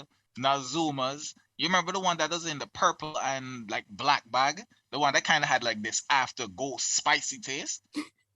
Like, you know what I'm talking about? Like, I don't remember what the chips is. But the boss, yo, when I started eating cumin, right, and I put cumin in my food, I seasoned the chicken with the cumin. I was like, yo, why does chicken taste so good? Like, it gave it this afterburn. It gave it this aftertaste of heat. That shit is beautiful. Bro, yo, this is another reason. This guy is like a food critic. This is another reason. No, because I cook a lot. I love to cook. Why I want to do this fitness thing? Because I know how to cook. I love to cook. I know to season food and make food taste good. I know to make sauces. Bro, Let me get my body right so I can be in the kitchen with my shirt off and I teach people this is how I cook to get a 6-pack abs. Honestly, that clickbait when they got me in, I'd be like, all right, I'm gonna subscribe. How long? 30 days? Bet. Yeah. Holy fuck, man. Yeah, this guy is like, I cook with my shirt off, 6-pack. Yo, what about when you start frying stuff like bacon? You just have to throw on the apron. You just have to throw on the apron. I'll be real with you. I used to fry shit with my shirt off because I don't learn. So, now about me. Oh, fuck. The guy goes behind the fridge door and throws the fucking Oh, Lord. I'm telling you, man. It's just like, yo, I remember I went to the States and I went to Florida. And so it's funny. Like, this was, how old was I? 22? And we did like a road trip. So we rented a car from like Enterprise, and it was like a Cadillac. So we all packed ourselves in it. Like it was, the 8-seater Cadillac, those big ones, right? So we packed ourselves in it and we drove to Florida, like a road trip. Like, yo, I don't know if you've ever drove to Florida. You got to pass like Pennsylvania and all them motherfuckers, right? Like it's a long fucking trip, right? Oh, like you drove? Oh, hell no, bro. Once I drove from PA to North Carolina, and I was contemplating committing suicide. Oh, yo, it was bad. Like 6 hours. Yeah, it was bad. Like it took us like, fuck, we got there like the next day, like we had to stay in a motel then, So when we were in Pennsylvania, we stopped at the diner, right? And I was like, oh, we got to get some food. And I ordered some wings with like, fries. They're like, oh, small fries, right? Timon, I shit you not. When they brought out the fries, it was large. The fries were large. And then the wings were the size of turkeys. I had never seen something like that in my life. I'm like, holy shit, what is this? She's like, oh, this thing. So in my head, I'm thinking, how much is this? She's like, what? How much was it? $5. Yeah, how are people like starving in the world? Bro, 2 pounds of the biggest wings. I couldn't finish it. I had to take a box to go. 2 pounds of the biggest wings I ever seen with large fries, unlimited Coke for $5.50. Jeez, oh, but it must be nice to live. We Canadians don't even know what that is like, because it's like you check.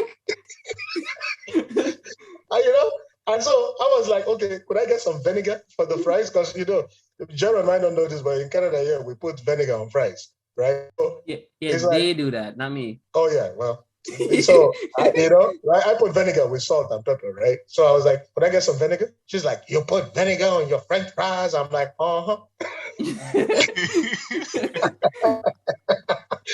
Yeah, man. I saw the fucking portion size. I couldn't believe it. I was like, and to Florida, same fucking thing. Because I was in Fort Lauderdale, and I was like, holy, look at the fucking sizes of this thing. Like the whole rack of ribs for like $10.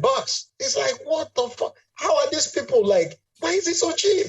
Like they're losing somehow. You don't know what it is. I swear to God, I've never seen that. Honestly, like maybe Jaron can like talk to this or this issue, but I don't know how you guys have such like large portions so cheap. Like So cheap. how? Bro, How? I just went out to Niagara and started shopping at these like American franchise that they don't have in Canada. Yeah. And the portions just got big for no reason. Like I taken away, like I had to get a takeaway plate that couldn't even shut and so because I ordered food thinking I'm not getting nothing. So I got plenty. And when I saw the portions start coming, I'm just like, y'all knew what y'all were doing when y'all were making this for me. Y'all knew I couldn't finish it. Like y'all still told me, okay, you want anything else with that? Instead, you told me the portion's big. Yeah. It's crazy. I think, when he was saying like, during the pandemic, like he gained weight and whatever, because think about it. If you, let's say you're ordering from like Uber Eats or something, or like DoorDash, right? So he's home in Philly over there. That's the food. It's like when we order food from like Uber and DoorDash, we pay taxes and like, okay, in Canada, we pay a shitload of taxes, right? Like for us, it's like everything is like, you can't order food, it's expensive. But for them, if shit is like $5.50, $10, like god damn, like you could order the whole fucking fridge. I'm gonna be real, like right now, like if I order some Chinese food, I order like some General Tso or the Szechuan chicken or some shit.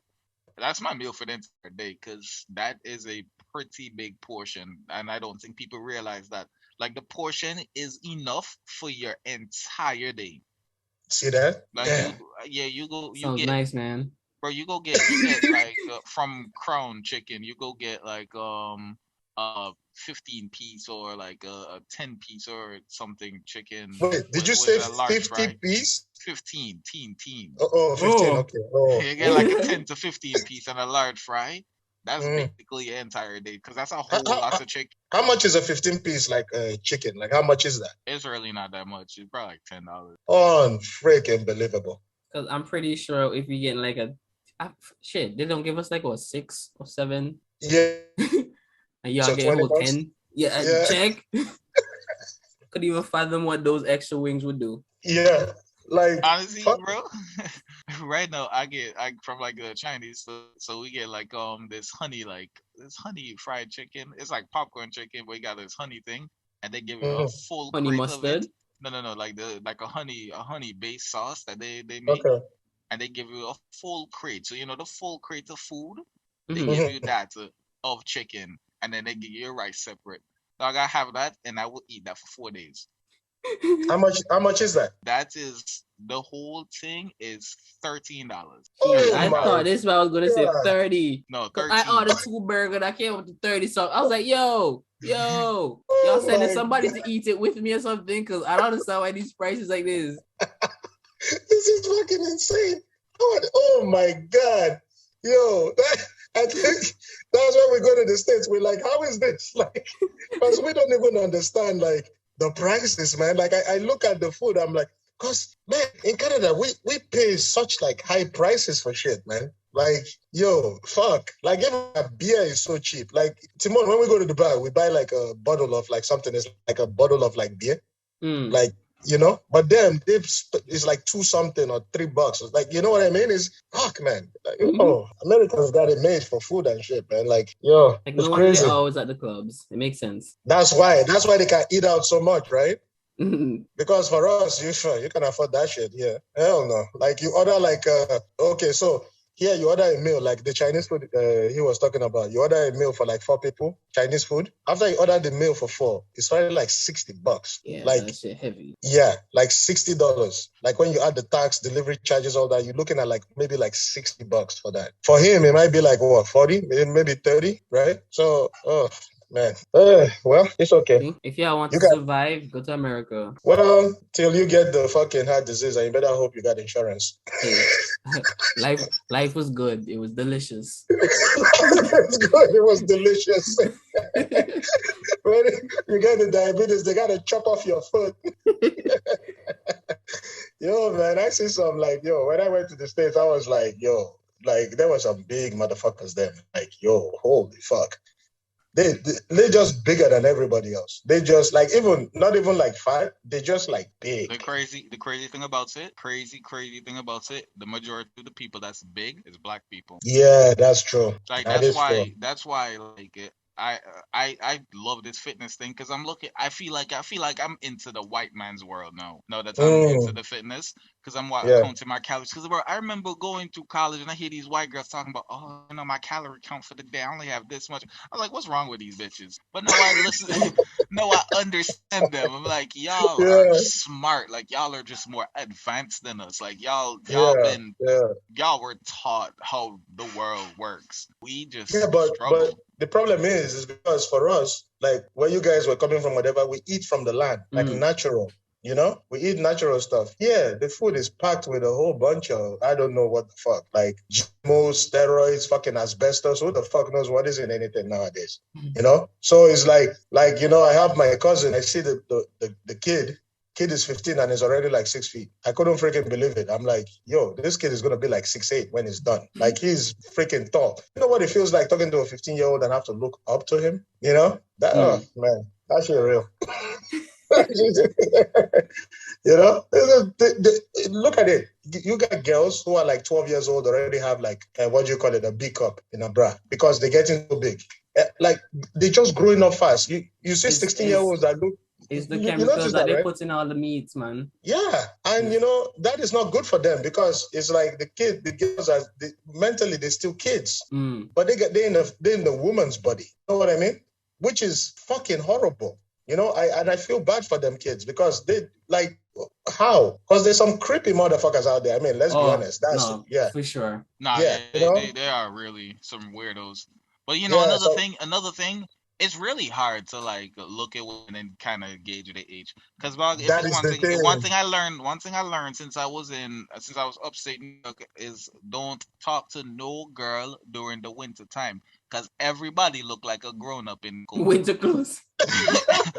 Everybody in their winter coats is an adult. Like you don't talk to them because you don't know how young this girl could be after you get your number and you start for FaceTime. Yeah, and then all of a sudden you talk to the chick, you're like, oh, how you doing? Whatever. You're like, oh, you want to go out somewhere? Then as you start walking with her around the corner, all you see is, hello, I'm John Quinones.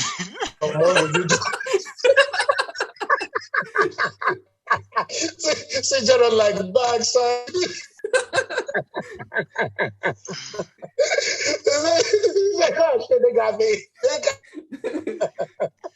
To catch a predator. Chris Hansen. Why are you here right now? I'm like, yo, Chris, let me tell you this, right? Holy fuck, man.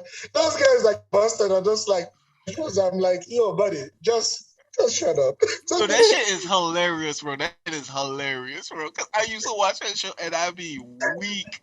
I was like, bro, you didn't see how sensitiveness in me. Now, personally, any girl that show any interest in me, I'm like, yo, how old are you? Bro, is the question to be asked, dog? I mean, like, yo, let me see your ID. Yeah, bro, you have to. You have to, man. You that ID. I'm like, yo, let me see this shit. Oh, you know what you try to do? You try to throw some like buzzwords out there. Oh, you remember the time that what's his name? Ja Rule and Jagged were like the shit back in the day, right? Remember that, right? Yeah. You know Jagged, right? I do not. You don't know Jagged or Ja Rule or? I know Ja Rule. I know Ja Rule. Well, I don't know Jagged Edge. Okay, so Ja Rule or you tell them, oh, you know Usher, right? Say Usher. Usher. Yeah, because Usher was early 2000s. Exactly. If you don't know Usher, that bitch young. Trey songs. Because all of them, may love Trey songs. 6-pack. So if she remember Trey Songz 6-pack, you know that she too young for you. Man, if you know that song that Akon sing when he said it wasn't him, or he didn't mean to do it or whatever. Yeah, come on. I'm locked up. They won't let me. Yeah, but tell the boss, you're supposed to, certain things supposed to like trigger them. Ask boss. When I talk to people, I'll be like, yo, like, what type of shows you watch when you grow up? Just to hear what they say. Because I know I grew up watching Ed and Eddie and the shit that was showing back when I was a kid. Yeah. So like, if you didn't grow up and watch Ed, Ed and Eddie, we're not in the same age class. Exactly. Exactly. You know, and man, you gotta be careful because you get registered like a sex offender, you can go nowhere. Check. Yeah, you can't even travel out the country. And if you do, somehow you have to tell everybody. You know what is crazy? You know what is crazy? The fact that people love to glorify car sex, and if you get caught, you have to register as a sex offender. Yeah, because it's public. It's public. Yeah, I'm not fucking no girl in no car. No. Holy shit! Yeah, you Are you you serious? have to register as a sex offender if you get caught doing for car sex. Bro, even if it's dead at night, midnight, you go in an alley with no kids supposed to be, and you go and pee, and police just happen to see you, sex offender. What the fuck? I've done all this. Honestly, yeah, bro. A couple times when we walk in the dark, I'm saying, "When we leave a piss boy," so you go close on a tree. Yeah, if a police spot you, bro, you getting that shit. They don't even ask question. What if a kid? What is it? What the fuck a kid doing out here? Bro, I pissed in the playground because I had to go so bad. See, that's like 10. I had no choice, man. I had to go. So then I had to piss myself. Like, I pissed in the playground next to the jungle gym. It was nighttime though. Next to the jungle gym. I pissed, I like to hang out when he pee. Just cool. Yo, it felt good, man, because that freaking what do you call it? That sawdust or those chips, those wooden chips, absorb that shit. Yeah. Just imagine the kid the next morning falling down his face in your piss. It's like, oh. Hey, man, it's the world we live in. I hope he's okay. Well, he learned something today. Just know. It really is, because I remember Tim, back when others like in a school, others like into school. So remember that time the boy want piss now, and everybody around the place, no place tall if a piss. Now I went into somebody pickup truck back, and I laid down, and I was on my side, and I pissed. I'm laying on my side, and I just pissed like straight to like the wall of my truck, and I just piss in the back of my truck. I just shake and get the fuck out. And have it run down the little grooves in the truck. Yeah. Oh my God, yo, you're gonna help, bro. But honestly, like I was an animal. Like I truly think I was an animal. Oh man, I love it. It's Timon. You got friends like this, eh? Remember that? Oh man, I didn't know this about the car. I had no idea. This is the first time, literally, I've heard this. I had no idea, man. Check, and they don't be making these things public. They just want you to fall for it. Like, yeah, that's how they catch you. Oh, you didn't know? That's your fault for not knowing. Like, y'all need to tell people y'all changing the rules. Jesus Christ. But I know, like, in Canada now, it's like age of consent now is 16. I don't care how young the age of consent be. You're not supposed to talk to no girl. No, of course not. Of course not. But I'm saying, consent. Of course not. But you know what they were doing? What was happening? The reason why the Canadian government, I think they changed this in 2012. The reason why just the officials will see where the predators and them they was. Yeah, the reason they say they changed this because a lot of people were getting jammed up, and a lot of the female advocates or whatever, the psychologists, whatever, were saying, the 16-year-old girl today is basically knows all that shit already. So it's like, so she's mentally mature, so she can do who she wants. That's what they're saying? Yes, that's what they're saying. That's and then it's they said 15-year-old with parents, what they call it, parents like 15-year-old with parent permission. Yeah. So because there's been a few cases of like 18-year-old, like 15-year-old, and the parents were okay with it. I find that weird. It was mostly for a celebrity though. Yeah, I find that weird, man. Because like at the age of 18, what do you have in common with that 15? Exactly. Like at my age right now, at 24, I don't want to talk to you at 20 because like we like I'm a college dropout. What you gonna be telling about your homework? Bitch, I don't care. No, because that's the thing. Like for me, it's like when you start to like be, for me, basically, when you start to really be a woman, like I start to look at sexually, I would say from like the 20, 20, 21, like from that age, that's when I start saying, okay, she's nice, like I can look at you physically. But as far as like 15, 16, what fuck, bro. Like, that is like, I mean, think about that, man. That is some disgusting shit. Like, you are like 5 years removed from like sleeping in like a Superman, like whatever, or whatever Barbie bullshit, or like, it's like, oh God, that is like a, no, thank you. Some niggas like That to is, just prey on the young because it's like when they deal with a mature older lady around their age range, I feel like the ladies know that they're not shit. yeah, the ladies can see their bullshit, and the younger girls, they're innocent and they love them. The younger girls know that they have $1,000 in their pocket from all the weed that they sell for 3 weeks. exactly. 3 weeks. Exactly. And they have $1,000. Sit down. Yeah, I think they just pray on those kind of moments. Like, I can't get rid of the bullshit with these mature ladies my age. So I'm gonna settle for something else where I can get to it doing this bullshit, and she'll just praise and love me. I spoke to this girl, right?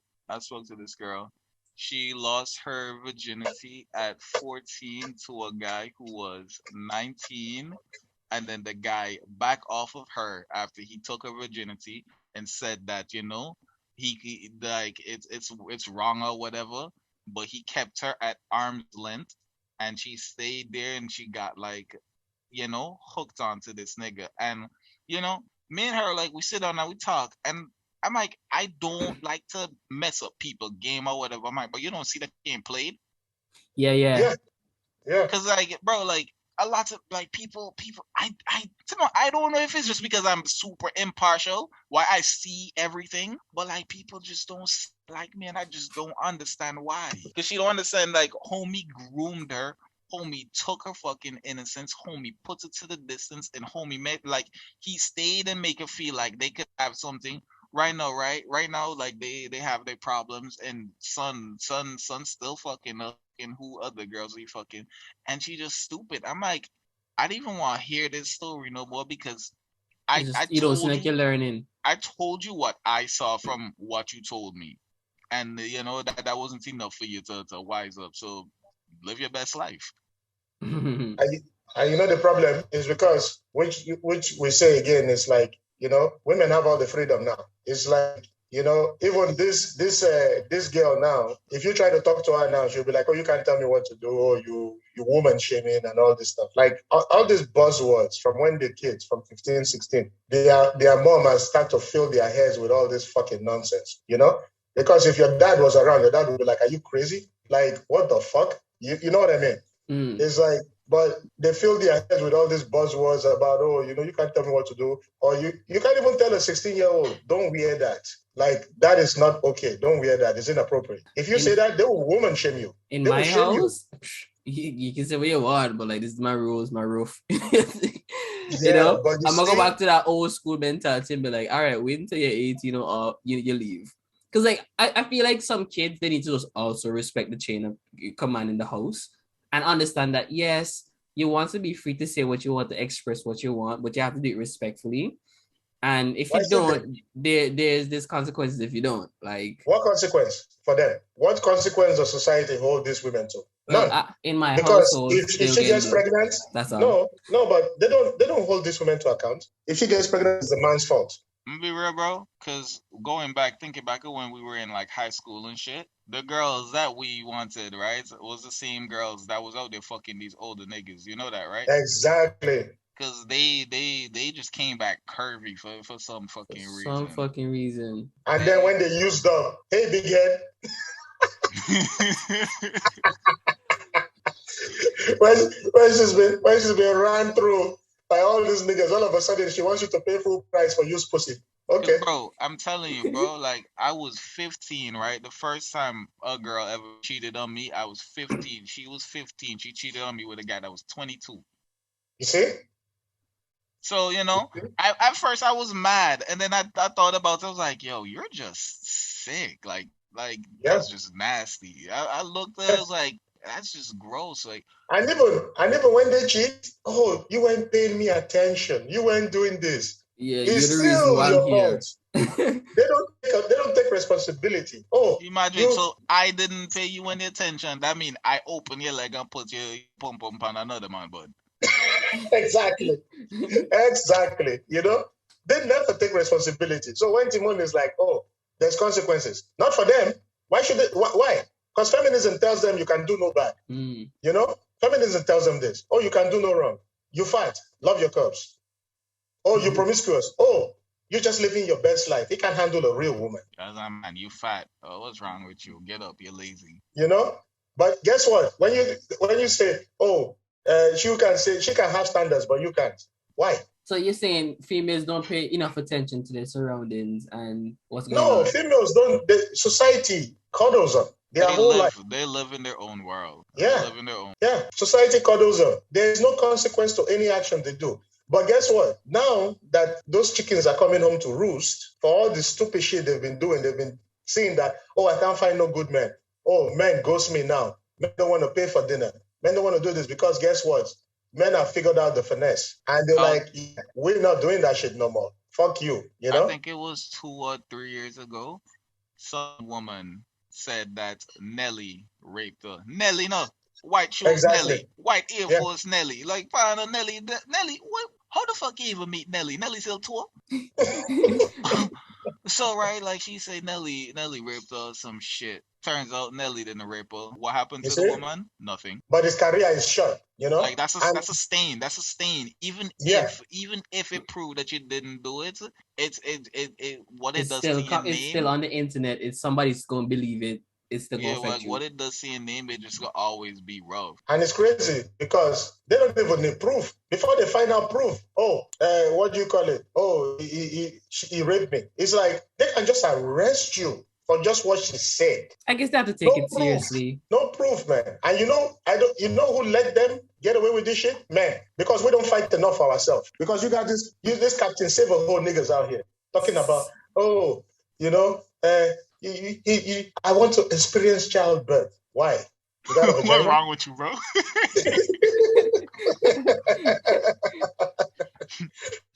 You know? Experience childbirth, right? Go they are some fucking like that's weirdo. What I call them. Yeah, beta bitches, man. We've been talking for 3 hours, bro. Oh yeah, it was nice, eh? Bro, I'm actually eating my breakfast right now. Yeah, before you guys go, but like let me just say this last thing. You remember this? You guys heard of this guy, Jesse Lee Peterson? Jesse Lee. Jesse Lee Peterson. It's like this male host or whatever. He interviewed Amber Rose. Okay. You know, and you guys know the fucking shaved head chick that used to date Kanye West or something.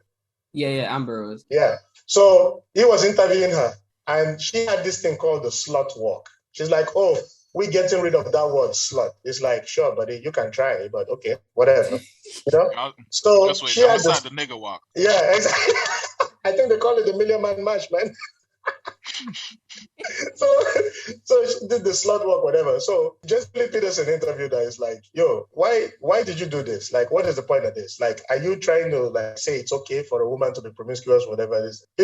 She's like, oh, if I dated a bunch of guys and that makes me a slut, it's like then that's what I'm gonna be. Then Jesse Lee Peterson is like, well, dating guys doesn't make you a slut. Dating all of them at the same time makes you a slut, right? So she's like, oh yeah?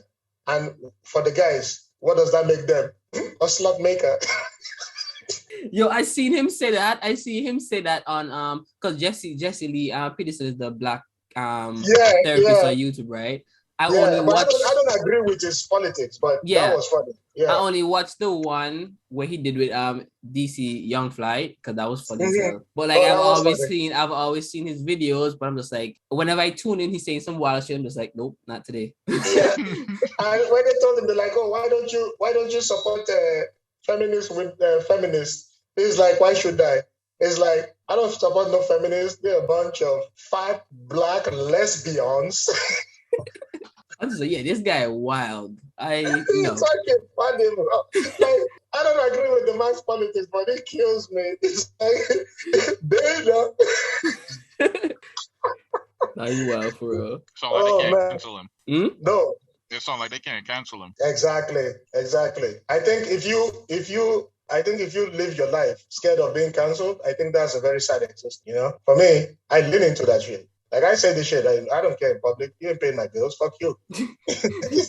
I say it, man. I talk like this outside, and women are like shocked. You see, like you could literally hear a pin drop in the room. It just bothers me when people try to cancel people for things that they've done in the past, and not even like just like this month or this year. It's like deep. Like if we don't learn from our mistakes, like if we didn't learn, was younger and he said nigga, nigga, nigga.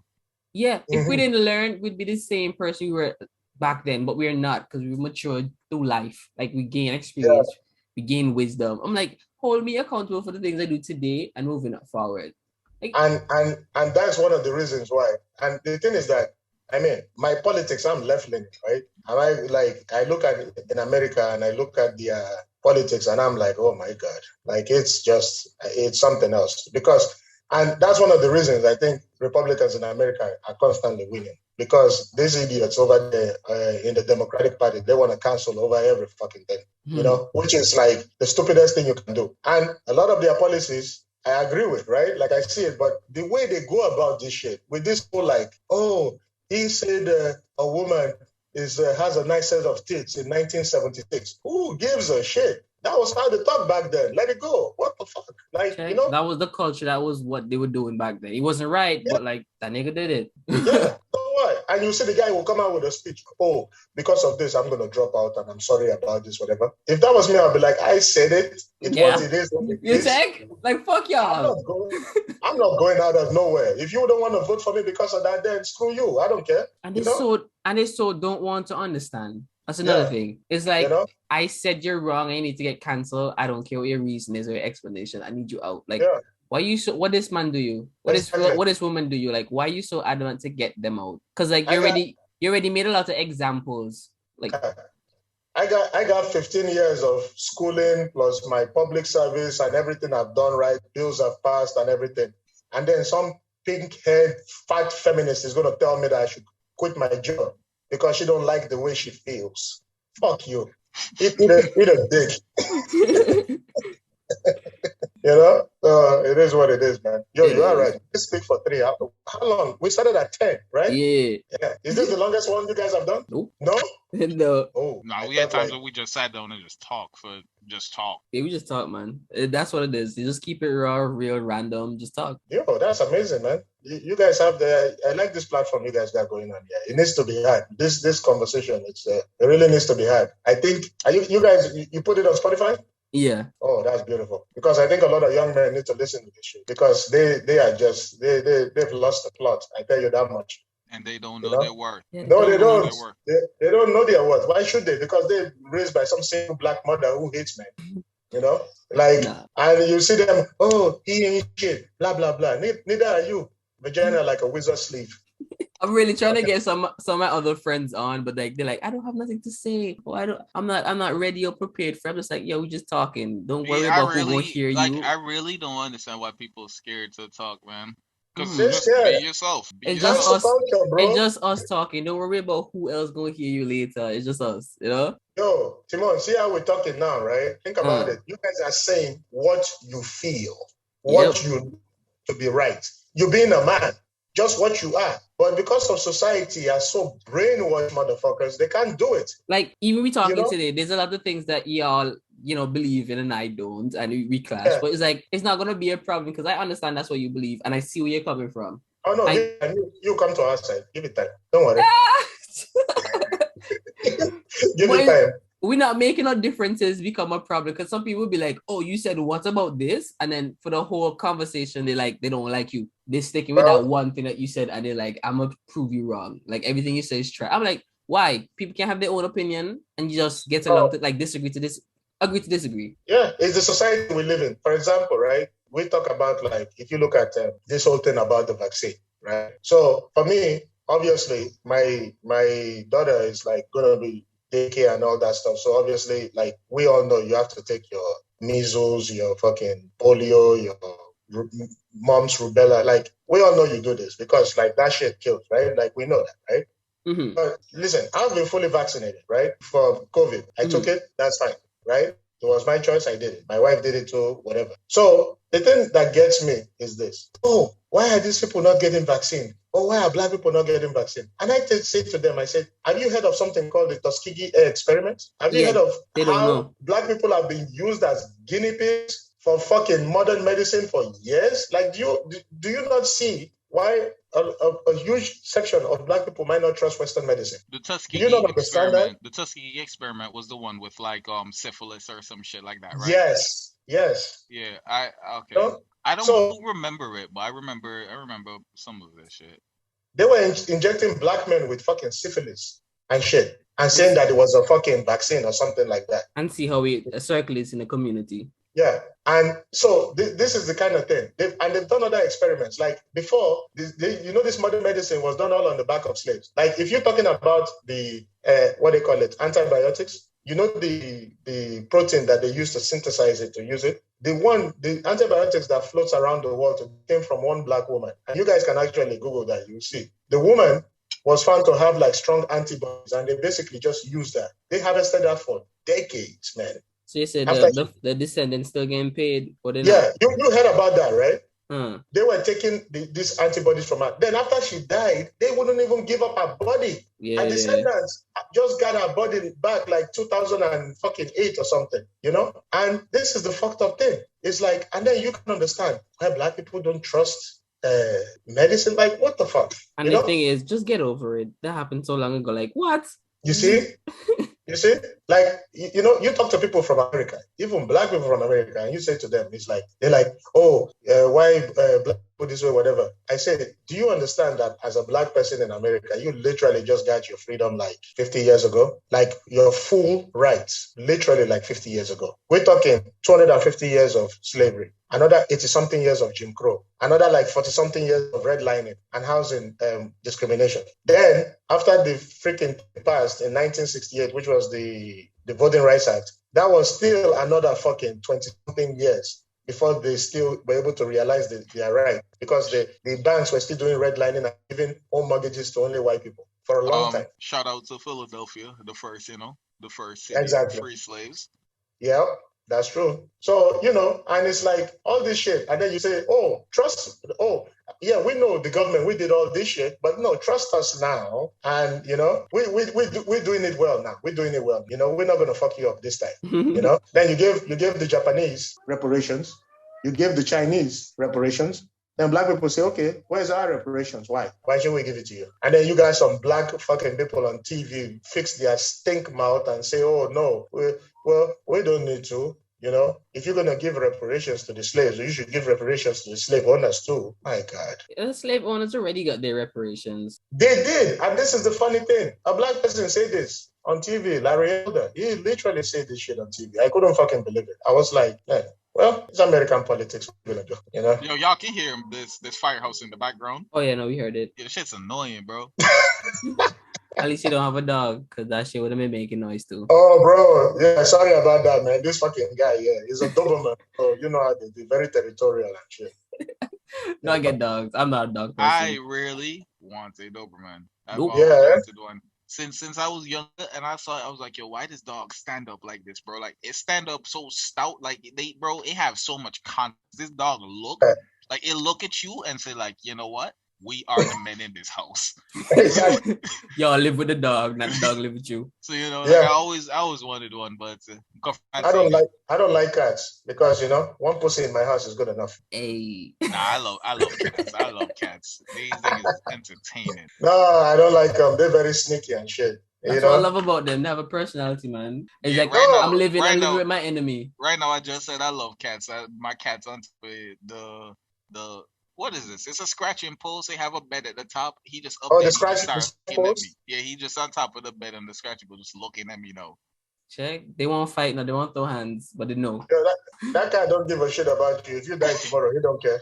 Bro, that's what I love about cats, bro. They keep on your toes and they don't give no fucks. See, they have a personality. Remember what I said earlier? I don't really need love.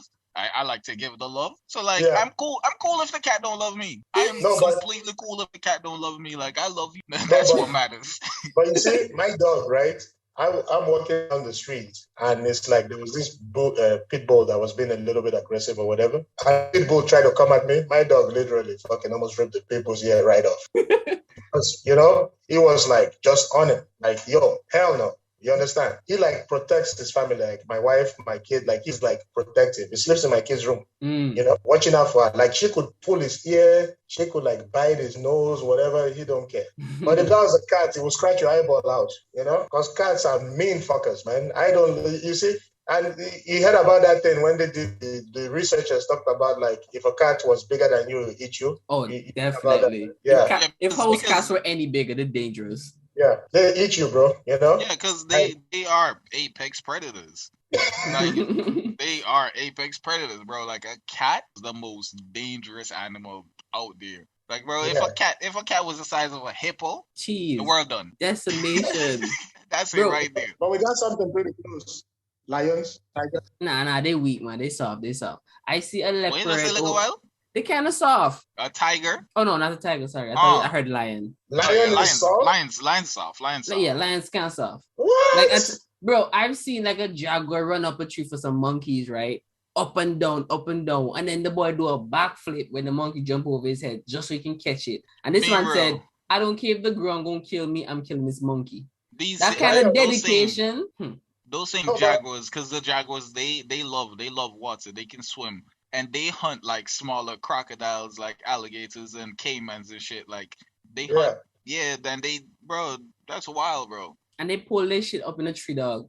You know how crazy it is for you to say, "Oh no, an animal's running me. Let me climb the tree." And you go up in the tree, and the animal follow you. But you're talking about agility, right? Like obviously, jaguars are built for agility. They they can clamp down on the head of what they call it, of a prey and all that. A lion is built for frontal assault. It's not built for. No, lion is built for like straight come at you, like frontal assault. That's why they got those like hairs. It's kind of like armor. No, lions are they're ambush predators. Honestly, they ambush predators, but they were built for like the ground. You realize a lion. The reason the lion is in a pride is because a lion can't hunt by itself. Mm-hmm. A jaguar have a stronger bite force than a lion. A tiger have a stronger bite force than a lion. And these things they hunt by themselves because these things but a jaguar, if a jaguar and a lion face to face, the jaguar loses. That is a fact. I truly think the jaguar gonna beat it just because a lion. Yeah, just because the jaguar more agile, I think it's going to win. No, it's not going to win. My money is always on agility. It will lose. You know why? Because the lion packs more muscle on his friend. Like it packs literally more muscle on his friend. It's stronger. Like it just packs the weight it can throw around. Yeah, but in order so remember these are cats. And cats, they don't just eat you alive. They bite your neck, they suffocate you, and then they kill you, right? They kill you that way. And I don't think a lion have it in it to actually get the jaguar by its neck. No, because it doesn't have to. Because a lion can do damage with his claws. Another thing about a lion too is the fact that a lion can if a lion even like gets you on your back, the haunches of the jaguar, it can break it. Like it can literally break the haunches of a jaguar. Lions just have too much muscle, man. Too much muscle. Okay. Well, listen, a tiger is bigger than a lion. So you think a lion? No, a tiger is bigger than a lion. See, if you're talking about a tiger, that's different.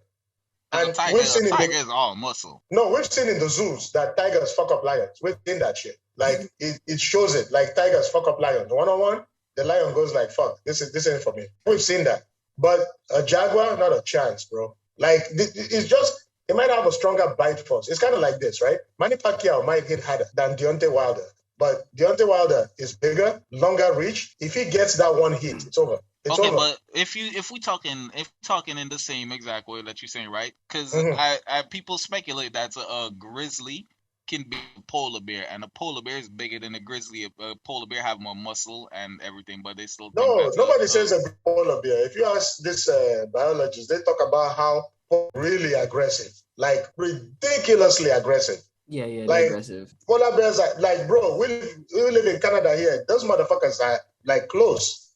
They are aggressive as fuck. Well, they say a grizzly beat the fuck out a polar bear. No, grizzly can never touch a polar bear. No, because a polar bear is more aggressive because it doesn't meet its food as much. So it's like it's more quicker to attack. So if they both meet each other, I'm pretty sure the polar bear is going to run into attack. Have you seen Jaron? Have you seen like polar bears during when they having their mating season? No. Okay. Grizzlies, when they do the mating season, they fight. One grizzly run away. That's it. That's the end of that. Polar bears will literally turn the whole side of the mountain red. Because you have to understand. Firstly, everywhere is white, so the red gets spread. No. Secondly, as a polar bear, he hard for you to find a girl now. That's what I'm saying. Polar bears literally don't retreat. They will fight till they die. And this happens a lot. They literally fight till they die for that pussy. Seriously. And some of them mate and die. Because they've lost so much blood, they just mate and die. Polar bears are just ridiculously aggressive. You don't want to be there, around them, even 50 miles close to where they are. And if they sniff you out, they will chase you to the cities even. They will follow you. They will sniff you out. And once they lock on that smell, they will keep going. They're crazy, man. They're just nuts. I think the color they have is the right color, actually. Nah, the reason I think a lion, usually they can beat anything twice their size, right? So they have that in power. But I feel like their takedown is different because a lion, they will go for throat and nose when they attack other animals, right?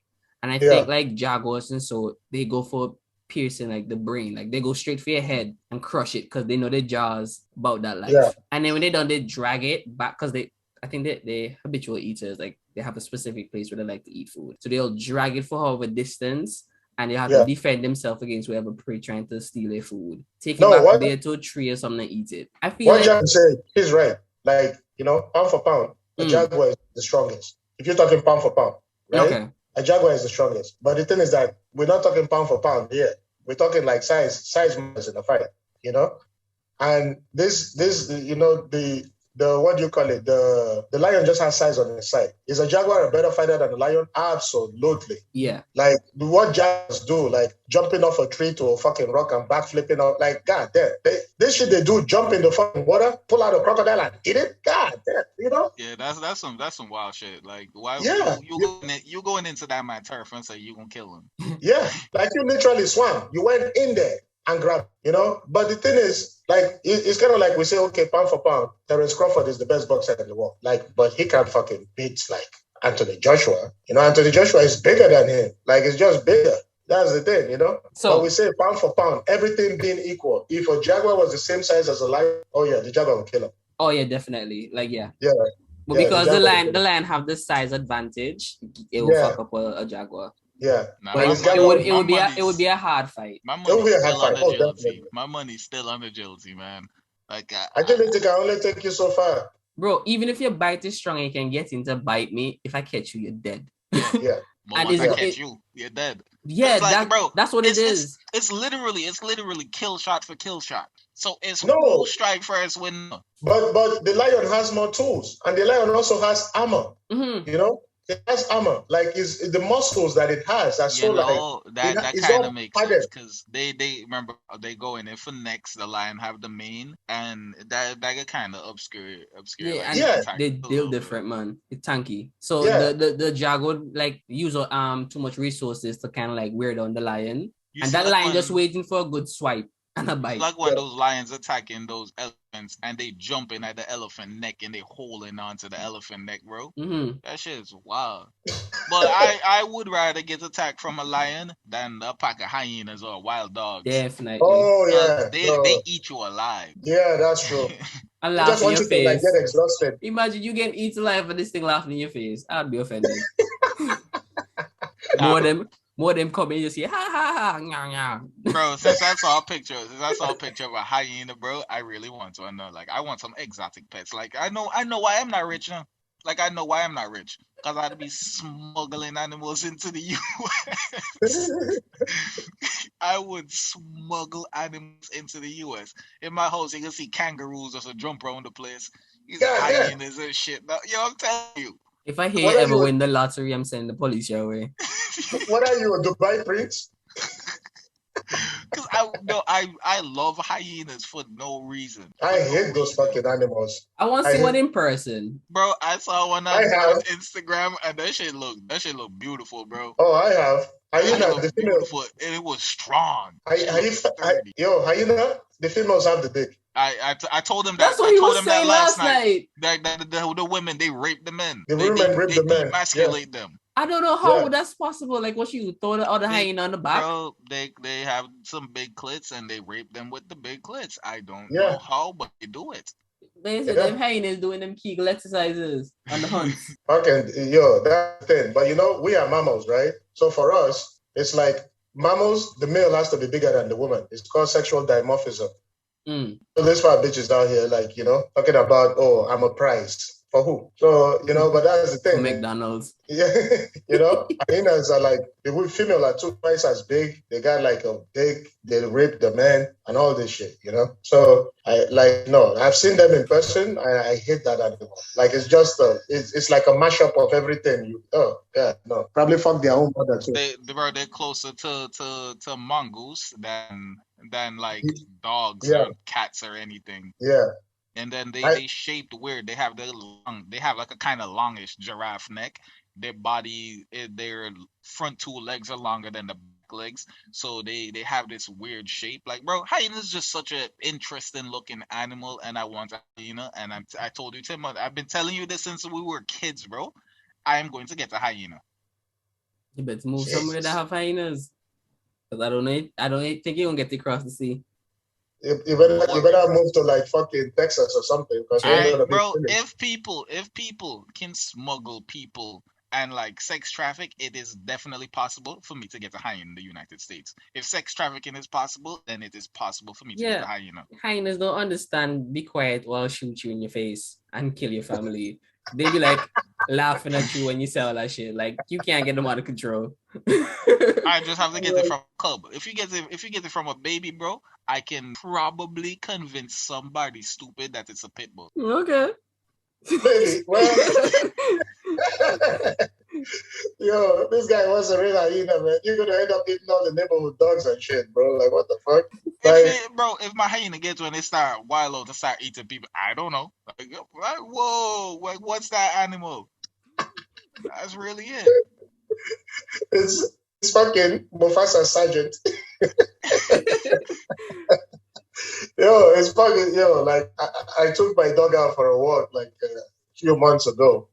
And, fuck, man, like, this guy, Timon knows this place. Timon, you know the street that is on the other side of Eglinton, right? Mm-hmm. Like, from behind that street, you can go into, like, the Walmart or the Winners, like, it's, like, parallel to, like, what's the name? What's the name of that place? Abercroft or something? Like, the street, like, right parallel to Eglinton, right?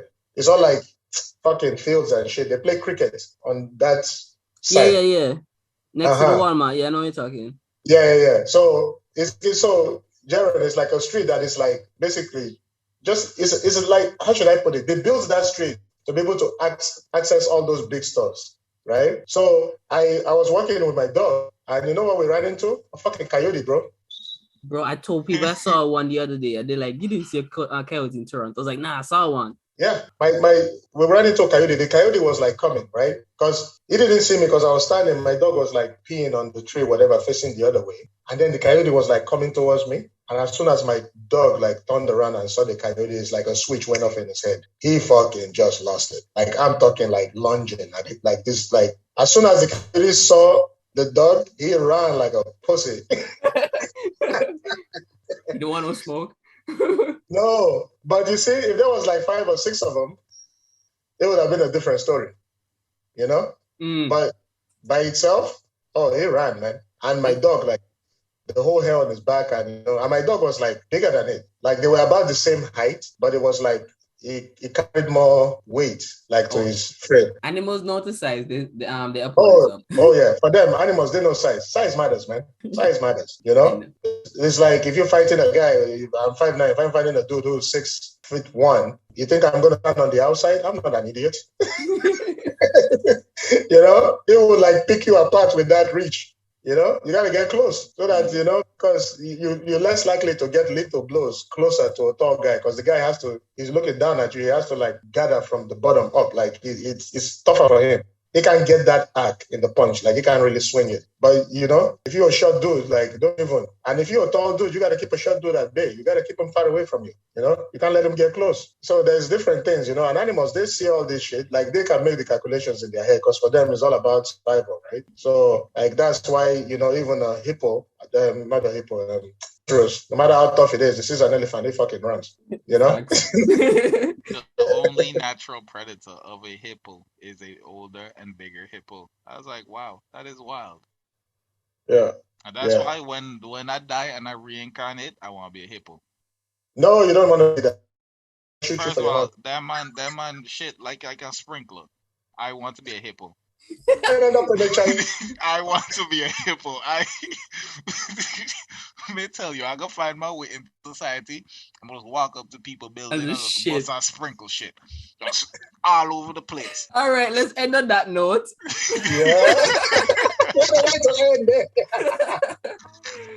Yo, Mike, it was fun talking with you today. You're welcome to the podcast anytime. Hey, just invite me, guys. You know, I thank you. Love you guys' platform. Yeah, it was good talking to you. All right, man. Shit.